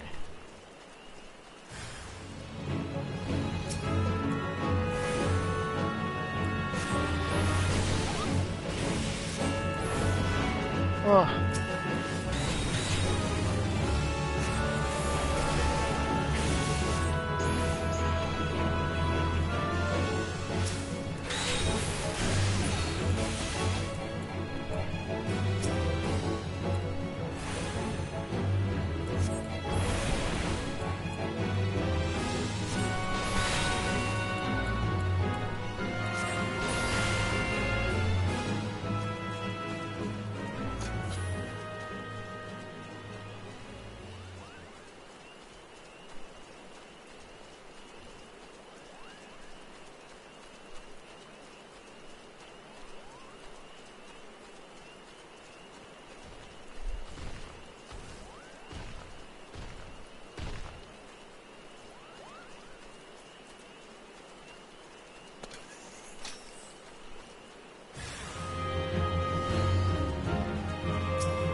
Ugh.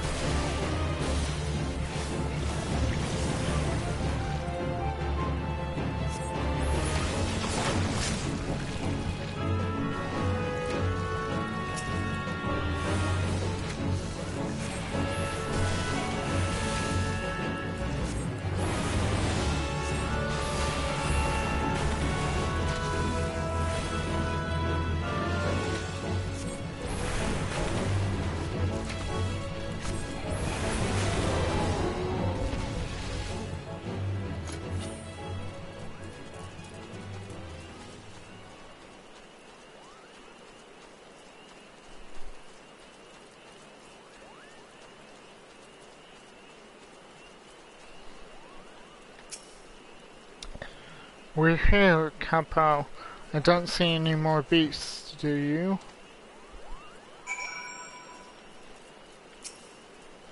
Are you ready to face the king, Capo? Then step closer to the ward. Raise your hand and focus, like when you attune to an aetheryte, Capo. I'll open the way for you.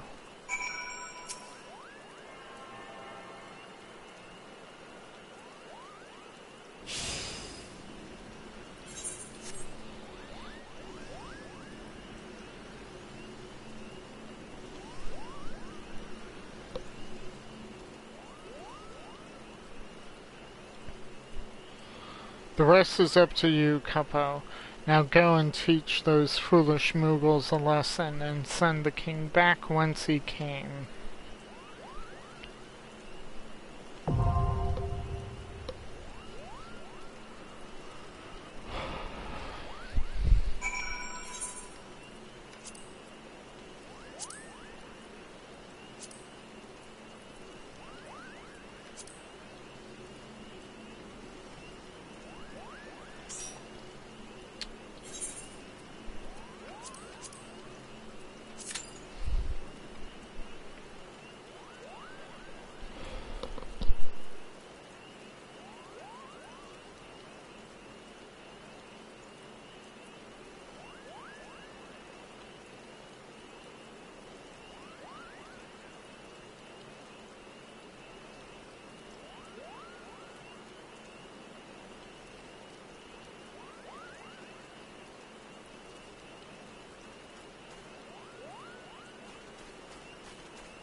What does that mean?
Music is kind of interesting.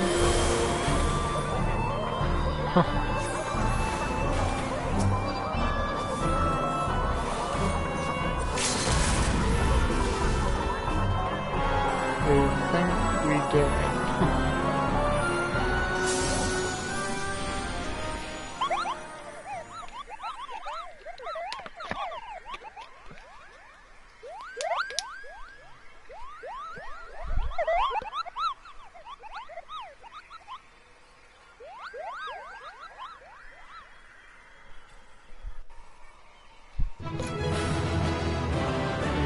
Okay, so that is that.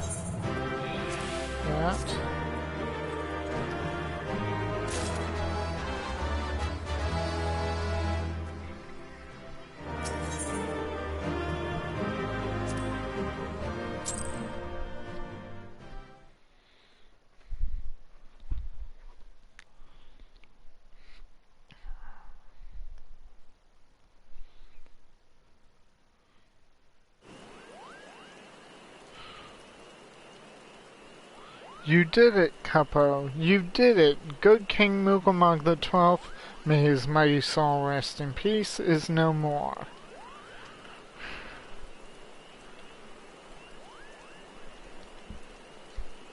I shudder to think what might have happened had you not stopped the Moogle's guard when you did. Thank you, Myrokos. You're welcome.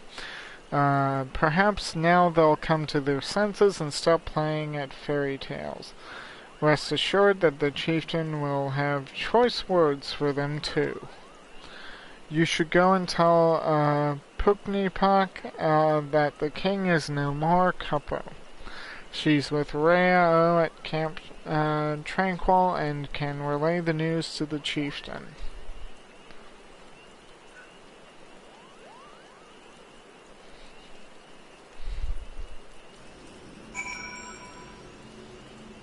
Okay, so with that, let's go to Camp Dragonhead. And unlock the Garuda Hard.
Wasn't able to get it clear off. Yeah.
Do I dare believe my ears? Good King Mughal the XII has, may his magnificent virtue serve as an example to us all, has fallen.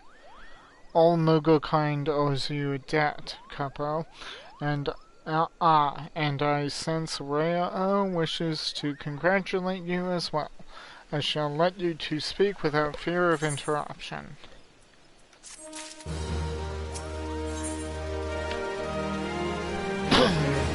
On the property of Primals, Rhea Osana wishes to congratulate you on your victory over good King Mughal the XII.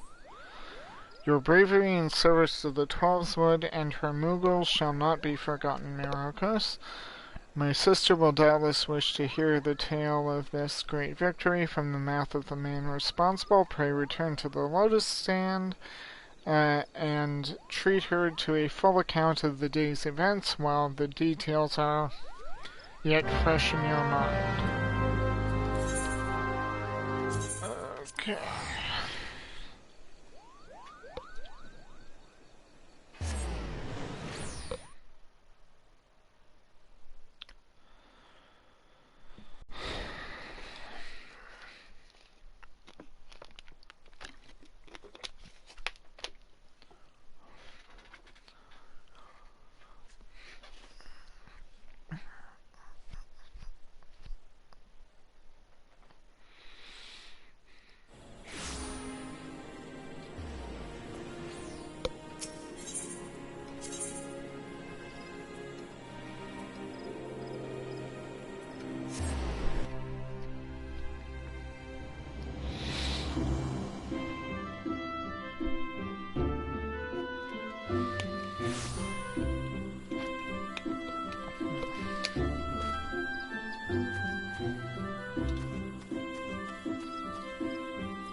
The Elder Seedseer is expecting you, sir. May I show you in? Yeah.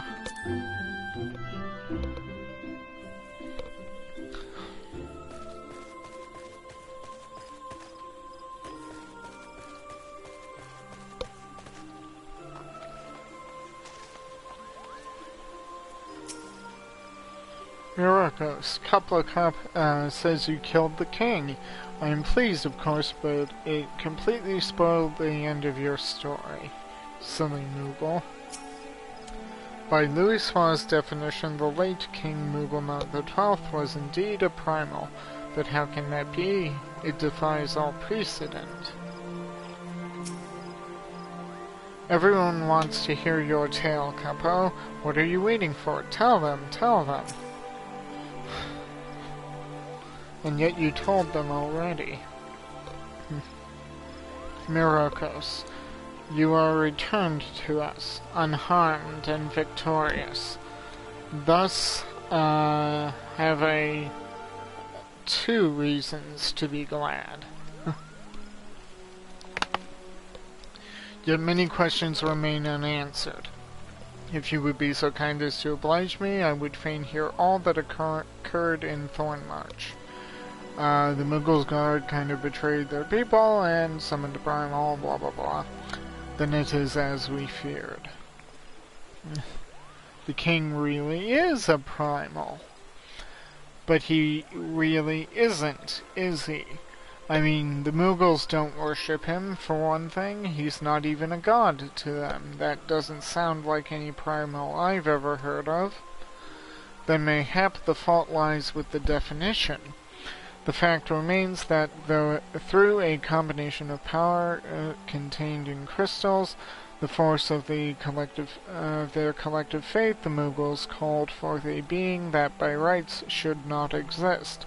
Moreover, when slain, said being left no corpse, the ether which comprised him instead being scattered to the 4 winds. According to the accepted definition, he may not be a primal, but the mode of his manifestation was in every respect the same. Which means... Ascians. This whole business reeks of their handiwork. Kapopo. They said it was a masked man who had taught them how, years ago, but Gridania has no shortage of masked men, and I never thought to question. Confound it all. How many more will they ensnare with their tainted gifts? Too many, I fear. So long as there are paragons to stir the embers, fools to build the pyre, and crystals to feed the flames, ever and again shall we suffer primal visitation. A somber thought, but a salutary one. My heartfelt thanks, Myrokos. Already the information you have provided has proven invaluable. The Grand Serpent Marshal and I have much to discuss. Oh, before you do, my lady, I was hoping we might finish discussing that other matter. The matter of which you speak has even now been settled. The Scions shall not want for support. We shall be glad to send additional supplies to Revenant's Stall. We knew we could count on you, my lady. While Ida and I remain to discuss the particulars of our arrangement with the Elder Seedseer, mayhap you could return to the Waking Sands and apprise the antecedent of all that has transpired.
Ghost of Amdapor, Nedrick Ironheart has information that is certain to set your heart to racing. If you don't mind my saying, it seems to me you've been wanting for stimulation of late. Aye, the air of torpor about you is quite palpable. Adventurers are next of kin to explorers, my friend. Like us, you need regular doses of excitement, else you're like to shrivel up and die. I would hate to see that happen to you, so I will tell you of a place that will surely set your heart racing. Amdapur Keep. It is a ruined fortress situated in South Shroud, dating back to the 5th Astral Era. If the thought of delving into the past sets your loins afire, the keep will surely serve to quench it. The entrance is watched by a wood whaler named Maxine.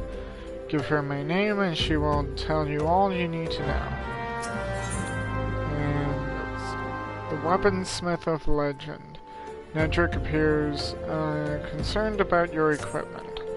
How fares the adventuring of late? Your gear holding up against the rigors of trade? Make no mistake, my friend, the quality of your weapon may well prove the difference between life and death. If you're serious about such things, there's someone I can introduce you to. Her name is Rowena, and she is a collector of all manner of rare artifacts. She just might have something in her stock to suit your martial prowess. Rowena used to do business in Ul'dah, but has since relocated to Revenant's Toll, so as to be nearer the ancient ruins from which she derives her livelihood. Should you ever have reason to go there, you do well to pay her a call. Okay, so that'll unlock the artifact weapon.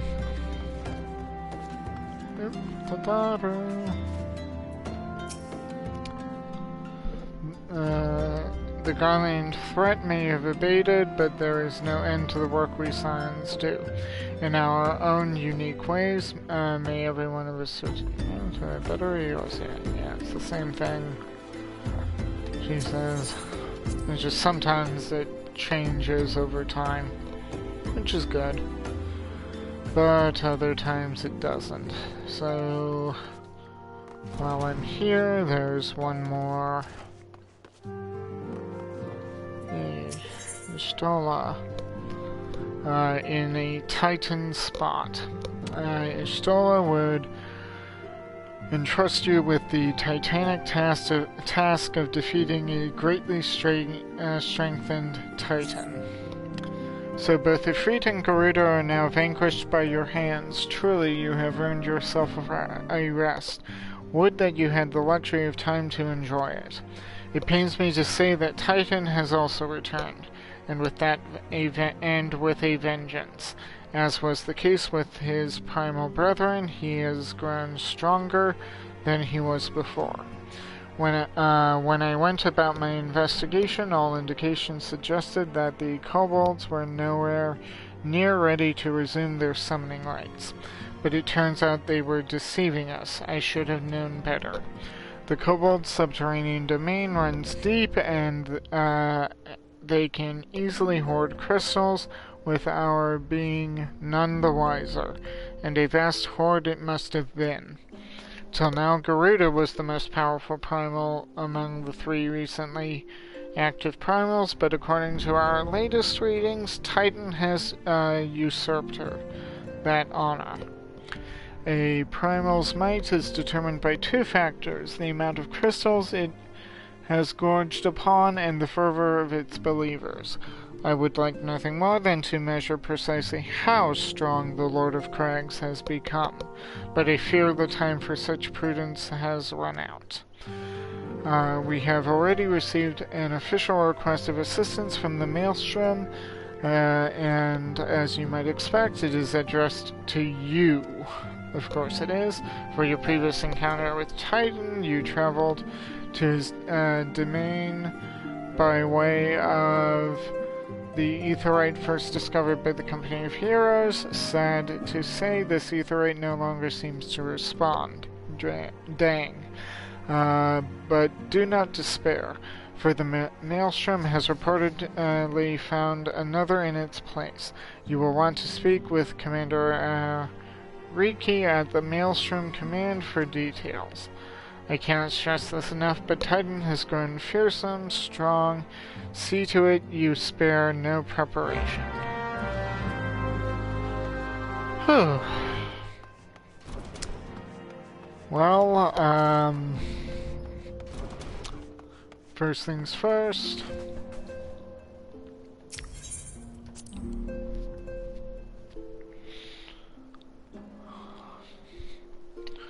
Let us turn in the MSQ. It is good to see you hale and healthy, Myrokos. I received word from Ida and Papalima that you failed Good King Mugomog XII, but I had hoped to hear your version of the tale. So it was as they said, summoned with the same methods used by the beast tribes and taught by the Asians. Though unfortunate, this incident did at least serve to remind the Elder Seedseer of our usefulness. Her offer of additional support could not have come at a better time. My thanks, Myrokos.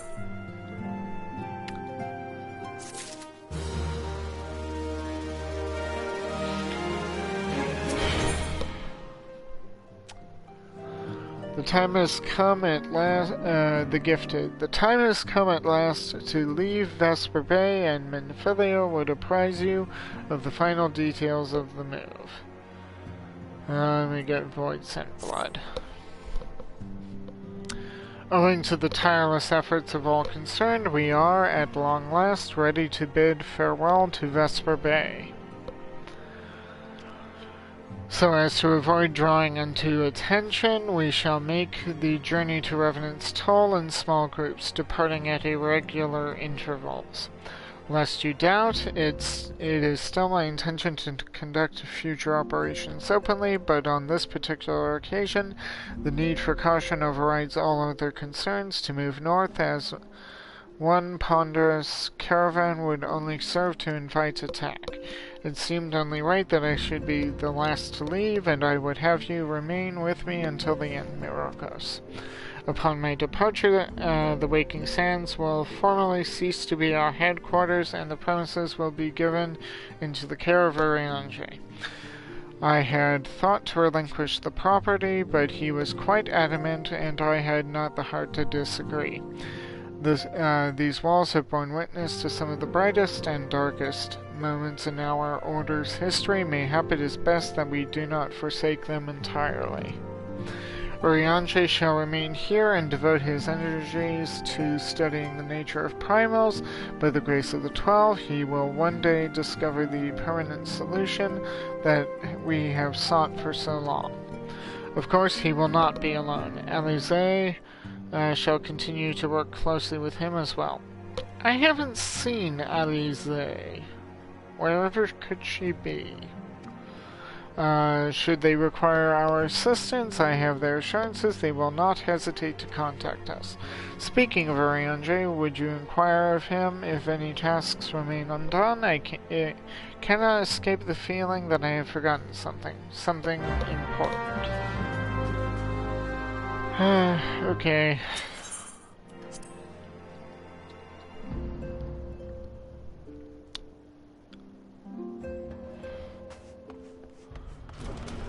So talk to Urianger, and then I need to go look upon... Stola's still here. In bringing the struggle against the Empire to a decisive end, the nations of Eorze have spent much of their military strength. I fear the beast tribes have caught scent of this temporary weakness and will give us scant leave to rest. A hero's work is never done. True. Thou art ever welcome, Myrokos, but I require no assistance. Pray, take thy leave unburdened by the concern for my well-being. Verily, thy countenance bespeaks a desire to quit this place without further delay. Mayhap thou thinkest this chapter of our tale concluded, that these halls should rightly be consigned to the annals of history. In man's eagerness to seize the future, how readily he doth set down the past. Many a proud pioneer hath bravely stridden into the great unknown, only to find there the banner of his ancestor faded by the eons, and still Man glorieth in his discoveries. 'Tis through his pride that wisdom doth ever give way to ignorance, while they who lurk in shadow remain hidden, lost to no sooner than they are found. Ugh. That was a word salad. Be not offended, Myrokos. Thy conduct hath ever been beyond reproach, despite thy surpassing strength and all thy many victories. Thou hast never been so convinced of thine own greatness as to imagine thyself above the failings of thy forebears. Mayhap it is the echo which hath happened upon thine eyes to the lessons of history. Opened upon thine eyes to the lessons of history. Would that the same could be said of... Uh-oh. I got a feeling something is happening. Uh-oh. Ah! Whence came that cry? The solar, 12 for friend, the antecedent. Here we go.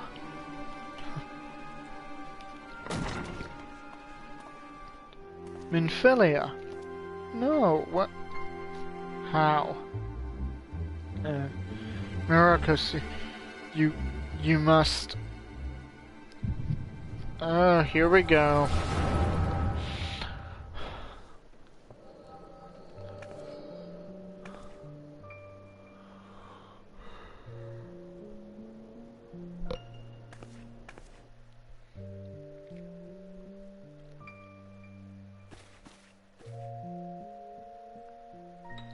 Tell me, Louisoix, would you have done the same? Louisoix le Veilleur was a remarkable man, wise beyond mortal measure.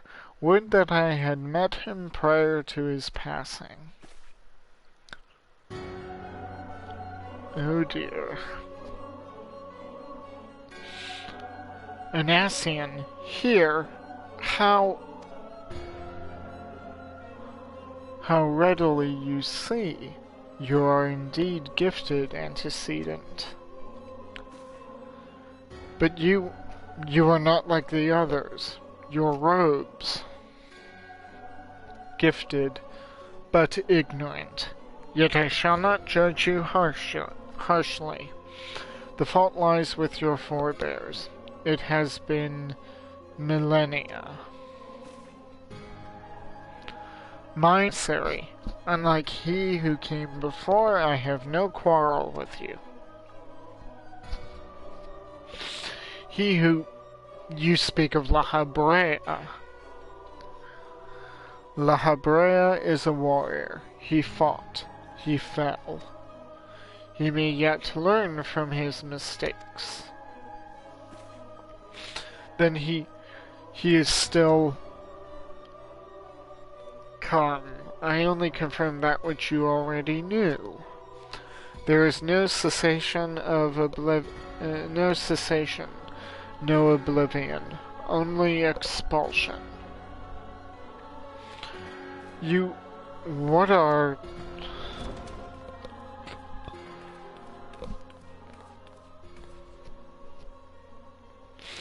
We're ready when you are, my lady, if there's nothing else. Is something the matter? I feel the same way after everything that's happened here. It feels strange to leave, but I'm sure we'll soon get used to Revenant's toll. Well, I'll let you say your goodbyes. Take as long as you like, my lady. We shall depart whenever you are ready.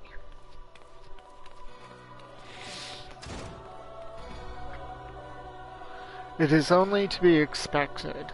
She lacks the gift and the knowledge both. To her, we are indistinct. I do not understand. Shadowless, fleshless, formless. What truth there is in Tale is diluted by time and telling. Knowledge dictates expectation, and expectation colors perception. Thus did she perceive not. Who is this guy? So it is with all but a chosen few. Even you, when young, could not see with eyes unclouded. You know nothing about me. Nothing. The gift grants you clarity. It grants you focus. With it, you may in time come to see us as we are, rather than this crude approximation. La Habrea did not think so highly of the Echo. La Habrea is wrong about a great many things. The Echo is indeed a gift, albeit one you have yet to master. And if we did, there would be no strife between our peoples, for we would be of one mind. I leave as I came, in peace, antecedent. May we meet again as friends. Wait, stay where you are.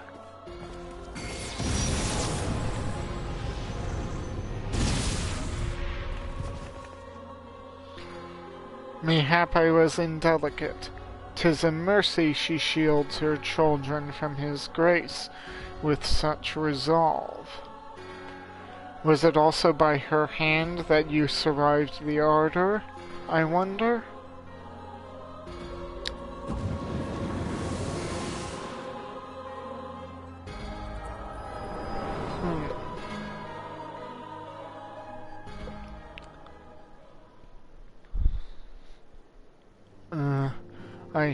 I take it there is no need to explain.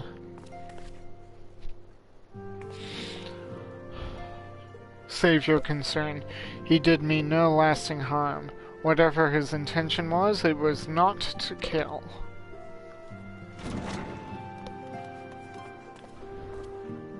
I heard a cry. What happened? Are you all right? You look faint. Do you need to lie down? I could fetch you a flask of my special tonic. Urianger, send word to the students of Baldesion. Tell them to scour the archives, the forbidden tomes in particular. If there is any reference to an Ascian robed in white, however oblique, I would know of it. An Ascian, my lady? Was that what gave you cause to cry out? I did but moments ago glimpse a figure clad in white set forth from the waking sands. Yet Ascians are wanted to employ teleportation magics. Why would one be so brazen? He walked out? I know not and care not. Find him, Myrokos. Turn every stone in Vesper Bay if you have to. Pray attend me, Tataru.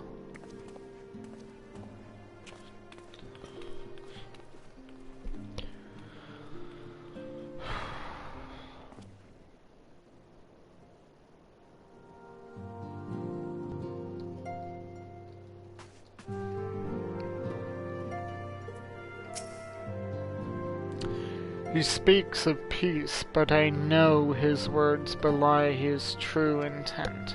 Quickly, Myrokos, do not let him escape. Will do.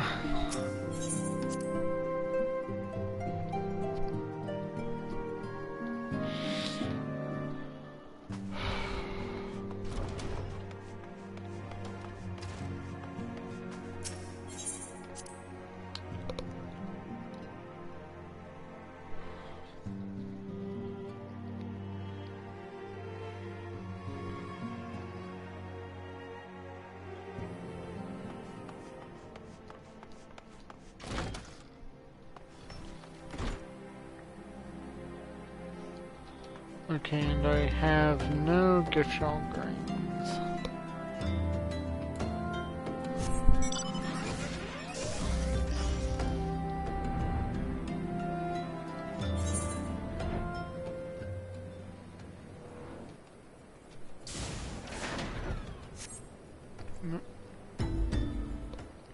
Okay.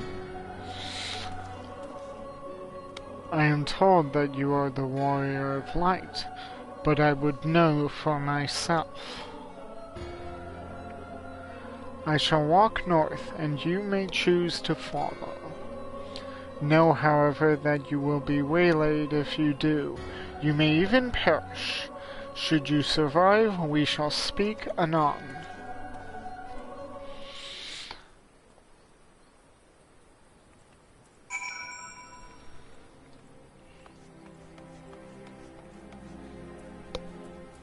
Huh.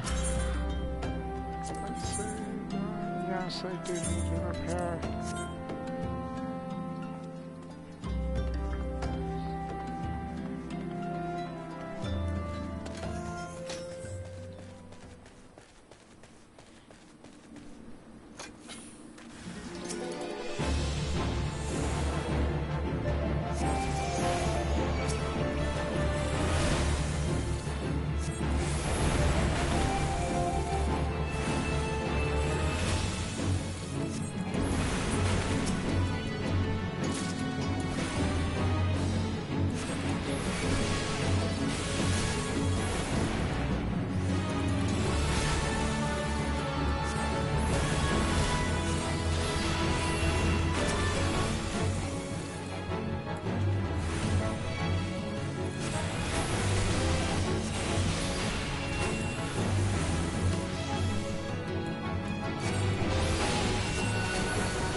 And of course there's the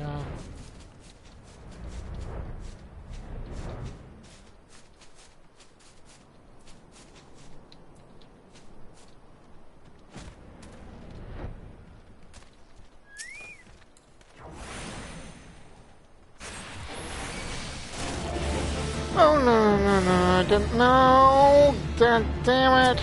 Okay.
I had hoped to deal with the other, deal with the creature before dealing with the Ascians, not dealing with all of them. Remarkable. Truly remarkable. I thank you for granting me this indulgence. None save he who bested La Habrea could endure such an examination. Have the laws of man grown so twisted in my absence that it is now permitted to lay hands upon an emissary? You bore witness to my audience with the antecedent, did you not? Then you know I acted only in self-defense. I realize the same cannot be said said of La Habrea. Even amongst his brethren he is considered unique. Nevertheless, I cannot wholly condemn his misdeeds, for through them we have discovered you, one so strong in the gift that he could cast us out. Your mother favors you still, that much is plain, but surely you must feel it. Her influence wanes, and her strength shall soon be spent. These lands, these people, this world, all shall soon change. As it was, so it shall be again, as it should always have been. Doubt my claims and question my motives if you will. Only believe me when I say this. I am Elidibus, emissary, bearer of the word of the one true God, and we shall meet again.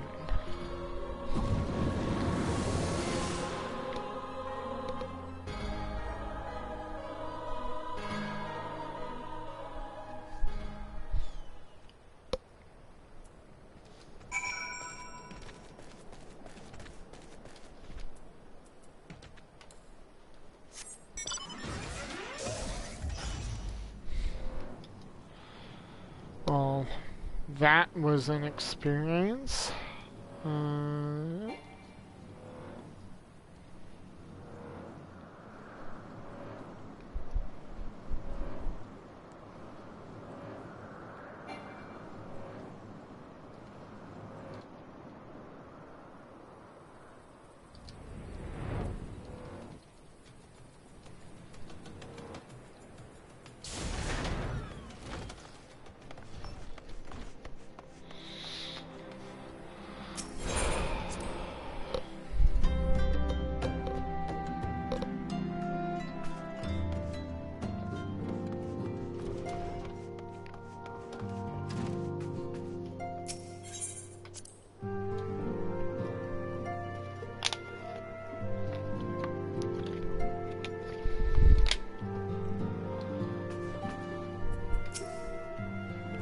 Thank the gods you've returned, Myrokos. After you left, I began to worry that I might have sent you to your doom. I take it our visitor proved elusive? Beg pardon, he was waiting for you? What did you do? What did he say? As it was, so it shall be again. Of when does he speak? And of what exactly? These words, the words of this Elidibus, portend much, but reveal nothing, save perhaps a measure of disdain for La Habrea. I had hoped for answers, but it seems I shall have to be content with a wealth of additional questions.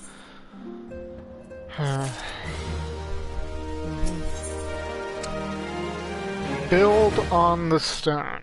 Minfilia has a final favor to ask of you. Let us set aside the matter of this Ascian until after we have completed our move to the Rising Stones. There is but one final favor I would ask of you before I depart. I believe I mentioned before that my father was a member of the Alamegan Resistance.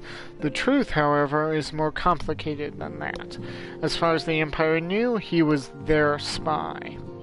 He maintained the deception for nigh on half a decade, furnishing the resistance with vital imperial secrets while feeding his paymasters subtly conceived misinformation. When he died some 15 years ago, my father left behind his journal, which I have guarded closely ever since. It contains every shred of information he and his agents could steal on what they believed to be the single greatest threat to Eorzea, the Primals. Its wisdom has guided me through the years, though there is much within I still do not understand. It is my hope that Ariandre will fare better. Tell him to treat it with care. It is all I have left of my father.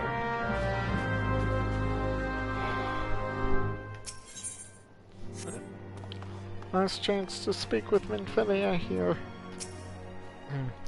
Please, before I reconsider, give my father's journal to Ariandre. Are you sure you don't want to hold on to it yourself? But okay.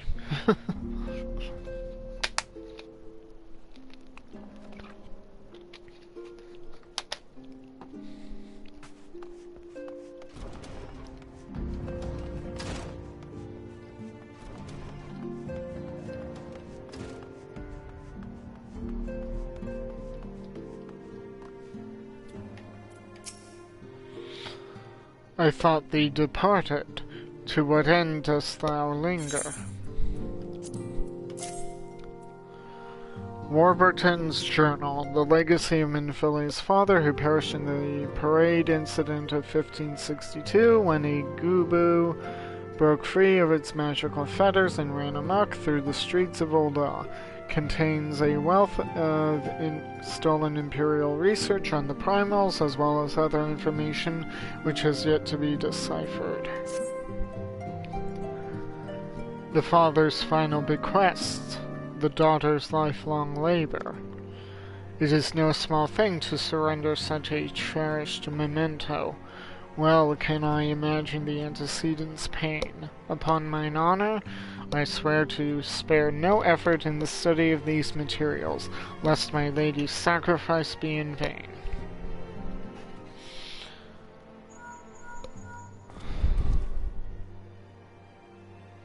Myrokos, this is Minfilia. Yes, waifu, I hear you. Forgive me, but I could wait no longer. I have departed for the Rising Stones. If you have yet to... Once you have given the journal to Ariandre, I bid you come to the seventh heaven in Revenant's Toll. Tataru will be there to show you inside our new headquarters. Assuming you have already attuned to it, you may wish to make use of our new Aetheryte in Revenant's Toll. After all, it is right on our doorstep.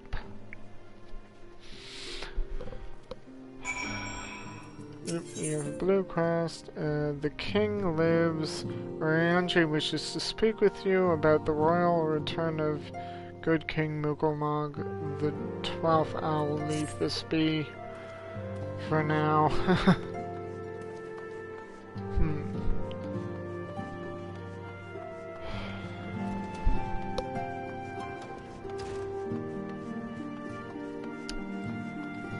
Okay, why don't I go and unlock that,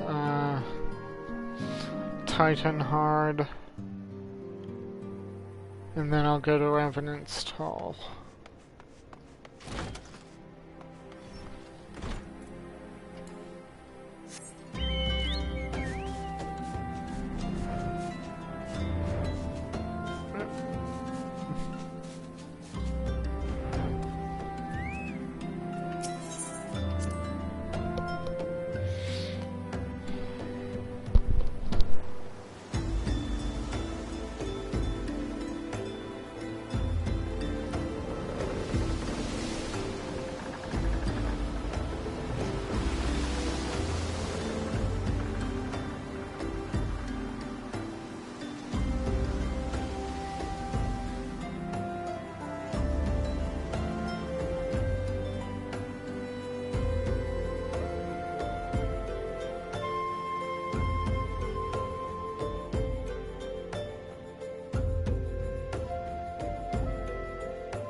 Ah, Myrokos of the Scions, your presence is most welcome. I am chagrined that we must turn to you again to lay Titan low. No doubt this is yesterday's news to you, but the Lord of Crags has returned more ferocious and formidable than he was before. We cannot fathom how the kobolds were able to obtain such vast stores of crystals, and in so short a time we will learn the answer in the coming moons.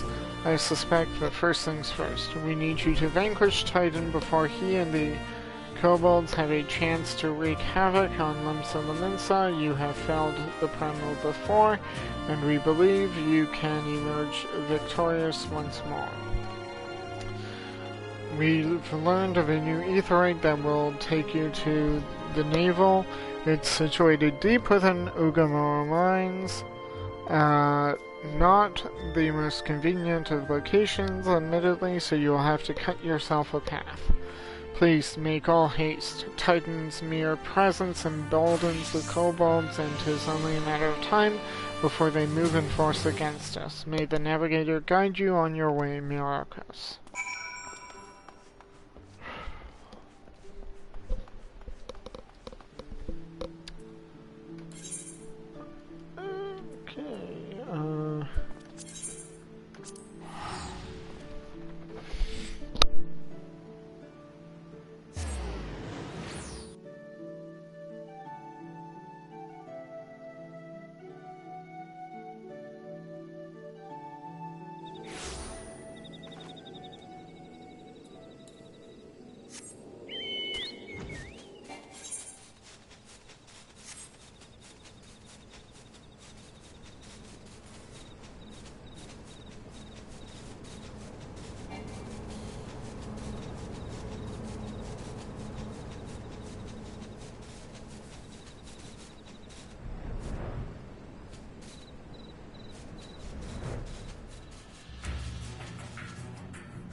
Of course, that's too easy. So we'll just have to go the long way.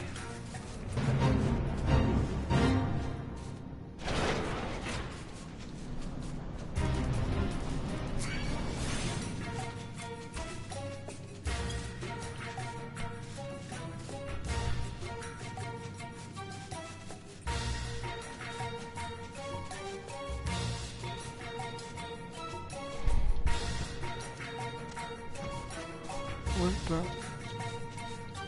Ah, here.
Okay, come on, loading screen, finish loading, please.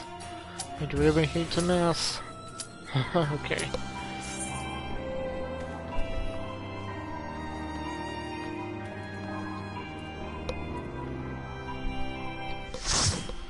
Okay, and now to down Titan. And finish that little quest line.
Oh crap.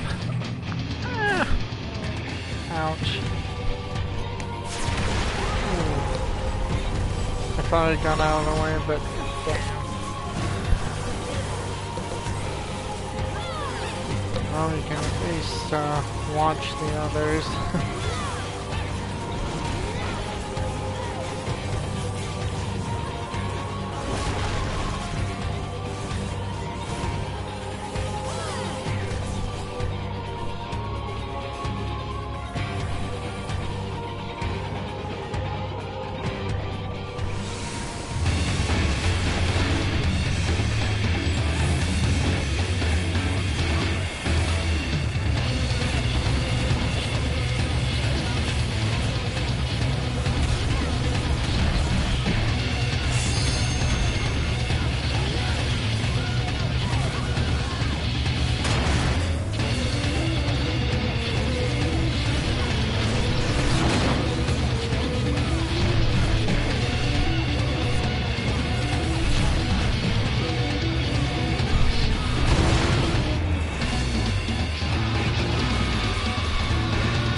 can at least thank a friend for being there.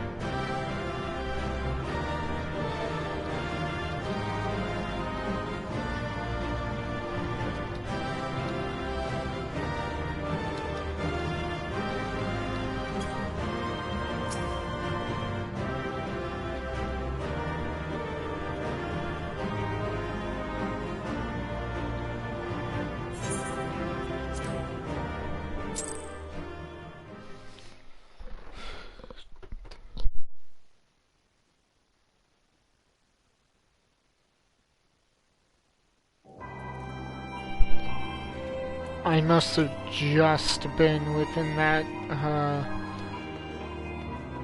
blue area to get caught up in that. That must have been what happened. Ouch.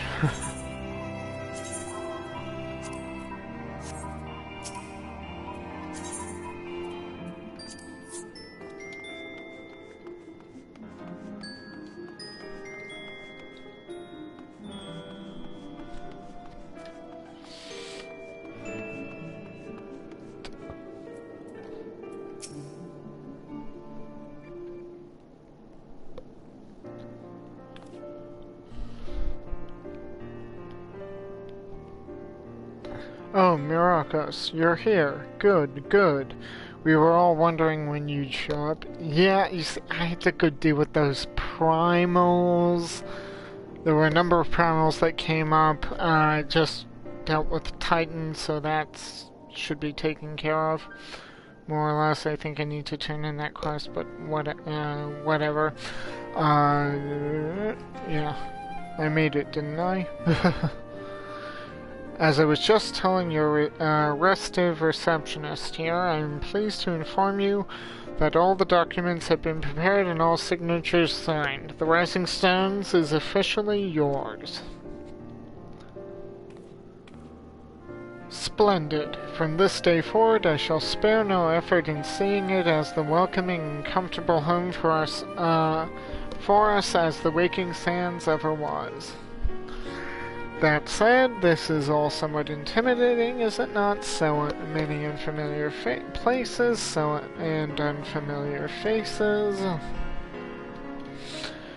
Take that odd-looking fellow over there, for example. He's been eyeing us most suspiciously ever since we arrived. I cannot help but wonder if we are truly safe here.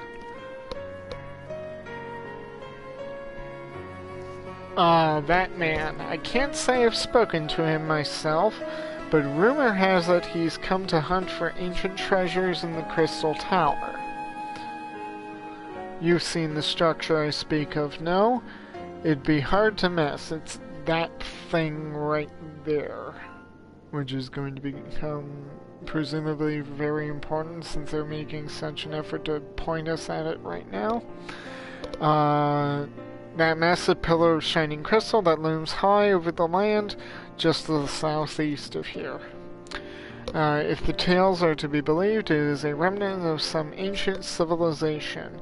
The details remain a mystery, and that's no doubt why it's drawn adventurers and scholars from all over looking to unearth its secrets. The man over there is no exception, and if my instincts are true, he knows more than most. If you're curious about the tower yourself, you could do worse than to talk to him and see what he knows. Why, if I weren't otherwise occupied with my duties here, I'd have half a mind to go to join you. I mean, just look at it. I can scarce begin to imagine what wonders lie inside. Why, that's wonderful to hear. Rest assured that this receptionist will work just as hard to see that our efforts do not skip a beat despite the relocation. And with that, Myrokos, I do believe it's time you officially announced your presence to everyone inside.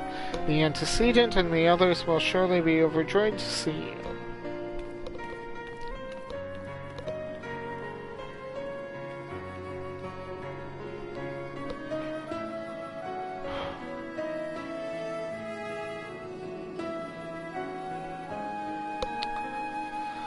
The Crystal Tower Quest series is now available from the Outlandish Man.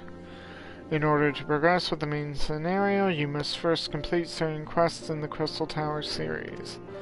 While you are granted a respite from your duties as a sign, use your time to probe the depths of the Crystal Tower and see what ancient secrets may be gleaned. Whew. Okay, so I think, let's see, it's coming up on 3 hours and 30 minutes that I've been streaming. I think it may be time to turn this one in and call it a night, and then next time resume and do Crystal Tower, maybe? Welcome to our new home, the Rising Stones. Isn't it lovely?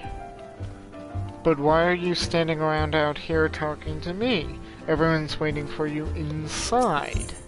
Okay, so let's go inside and let's take a look.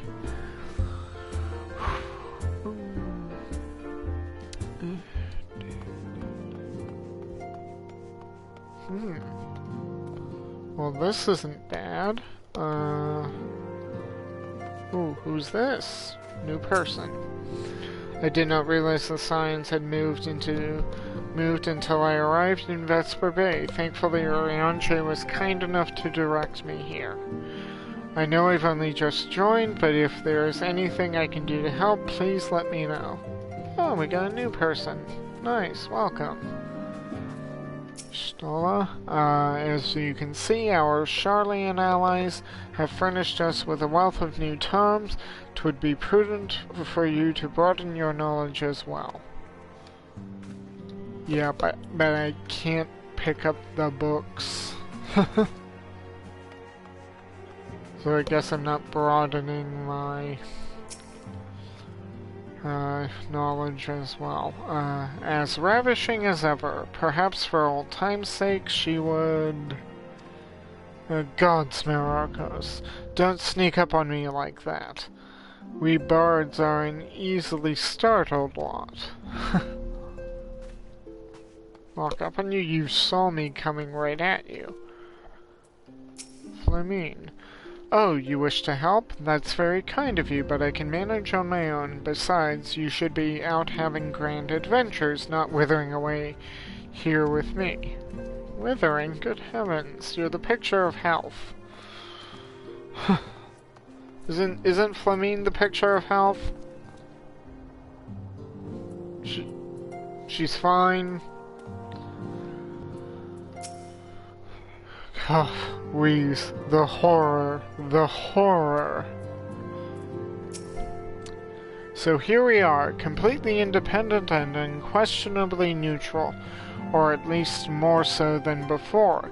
Truth be told, I cannot say it feels that different, of course. Ida begs to differ. I love the smell of victory in the morning. It smells like sweat. No, Muntui sauce. No, victory. Yeah, victory. Okay.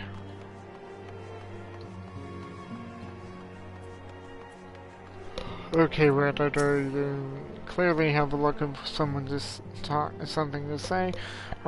Is it not wonderful, Myrokos? Nary a single presumptuous merchant has darkened our door. I know full well they will come in time, but for now let us enjoy the respite.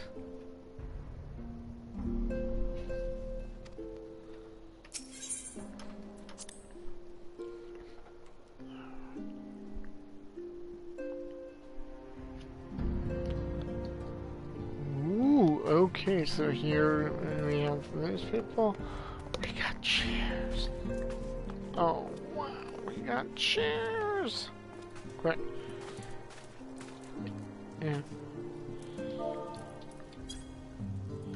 It fits. As sits. Huh, not bad.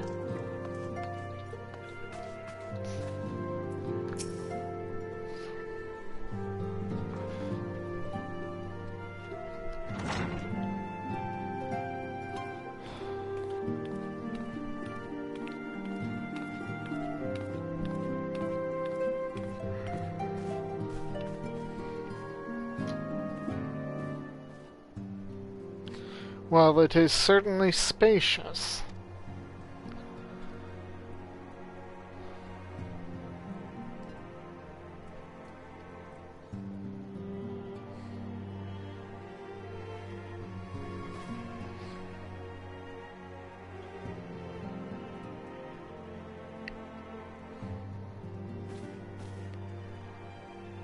Today marks a new beginning for the scions of the Seventh Dawn, for today we declare our independence. We shall henceforth be beholden to no nation, but serve all of Eorzea's people proudly and openly. Who's... Oh, come on, let Minfilia talk. But this does not mean that we will sever our ties. Why are we all treating the Redditor as if he's the one who's been in charge of the science all along? But this does not mean that we will sever our ties to the Eorzean alliance. On the contrary, the antecedent and I shall endeavor to strengthen them. Rest assured, however, that we shall not permit political considerations to influence our decisions.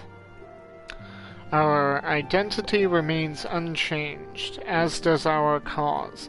We are the Scions of the Seventh Dawn, and our single purpose is to safeguard the future of Eorzea.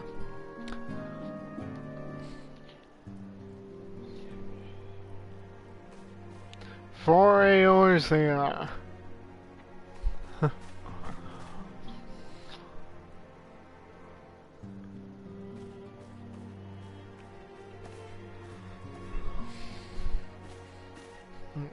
A moment of your time, Myrokos.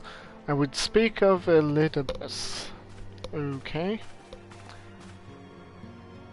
Pardon the intrusion, my lady, but the matter which bringeth me will admit no delay. Mine every attempt to contact the students of Baldesion hath been met with silence. No one will respond? How odd. Allow me to try.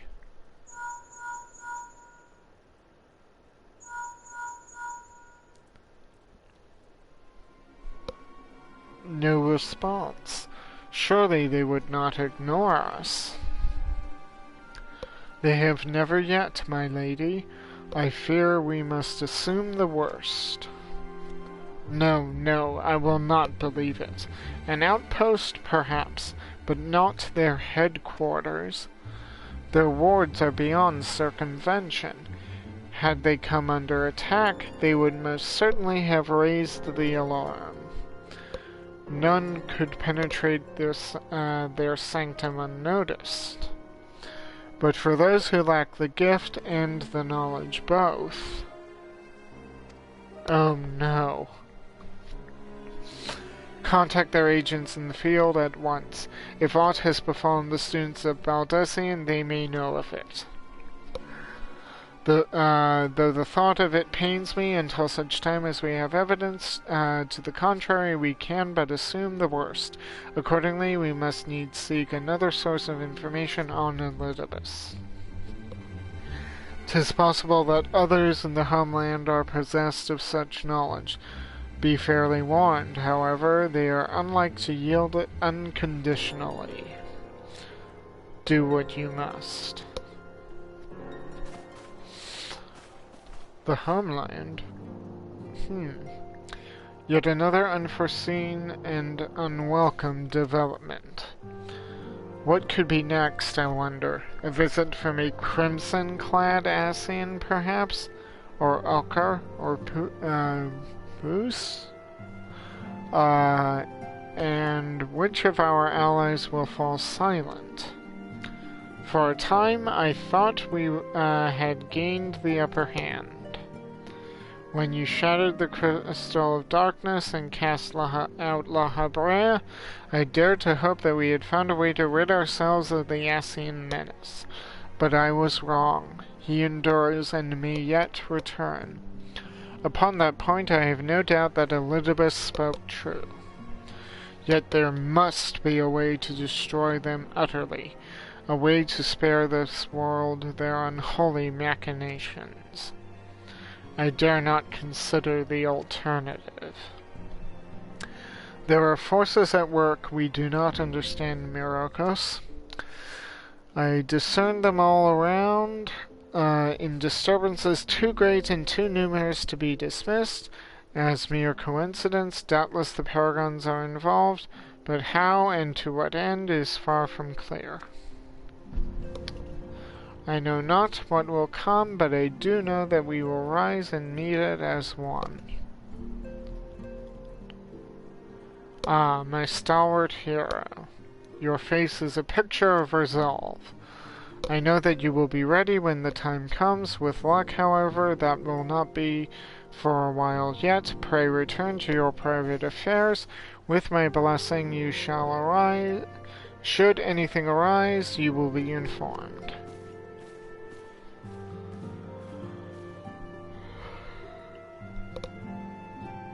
Cryle, where are you?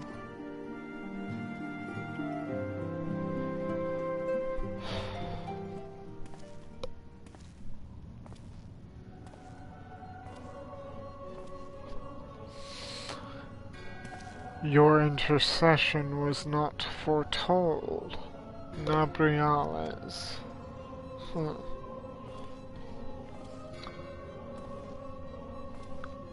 You object?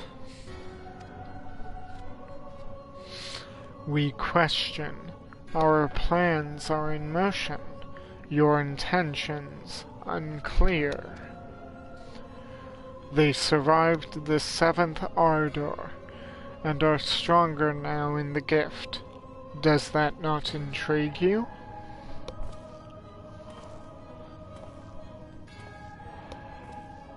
No, it does not. Serve as you will, so too shall I.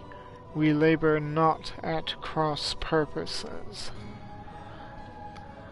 The wisdom of his plan shall become apparent in time, when the veil is lifted from their eyes, and at long last they see.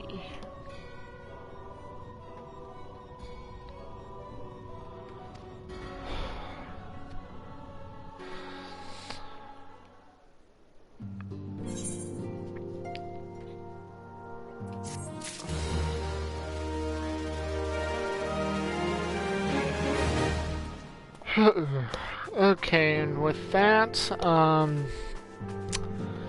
I think I will call the stream to a close.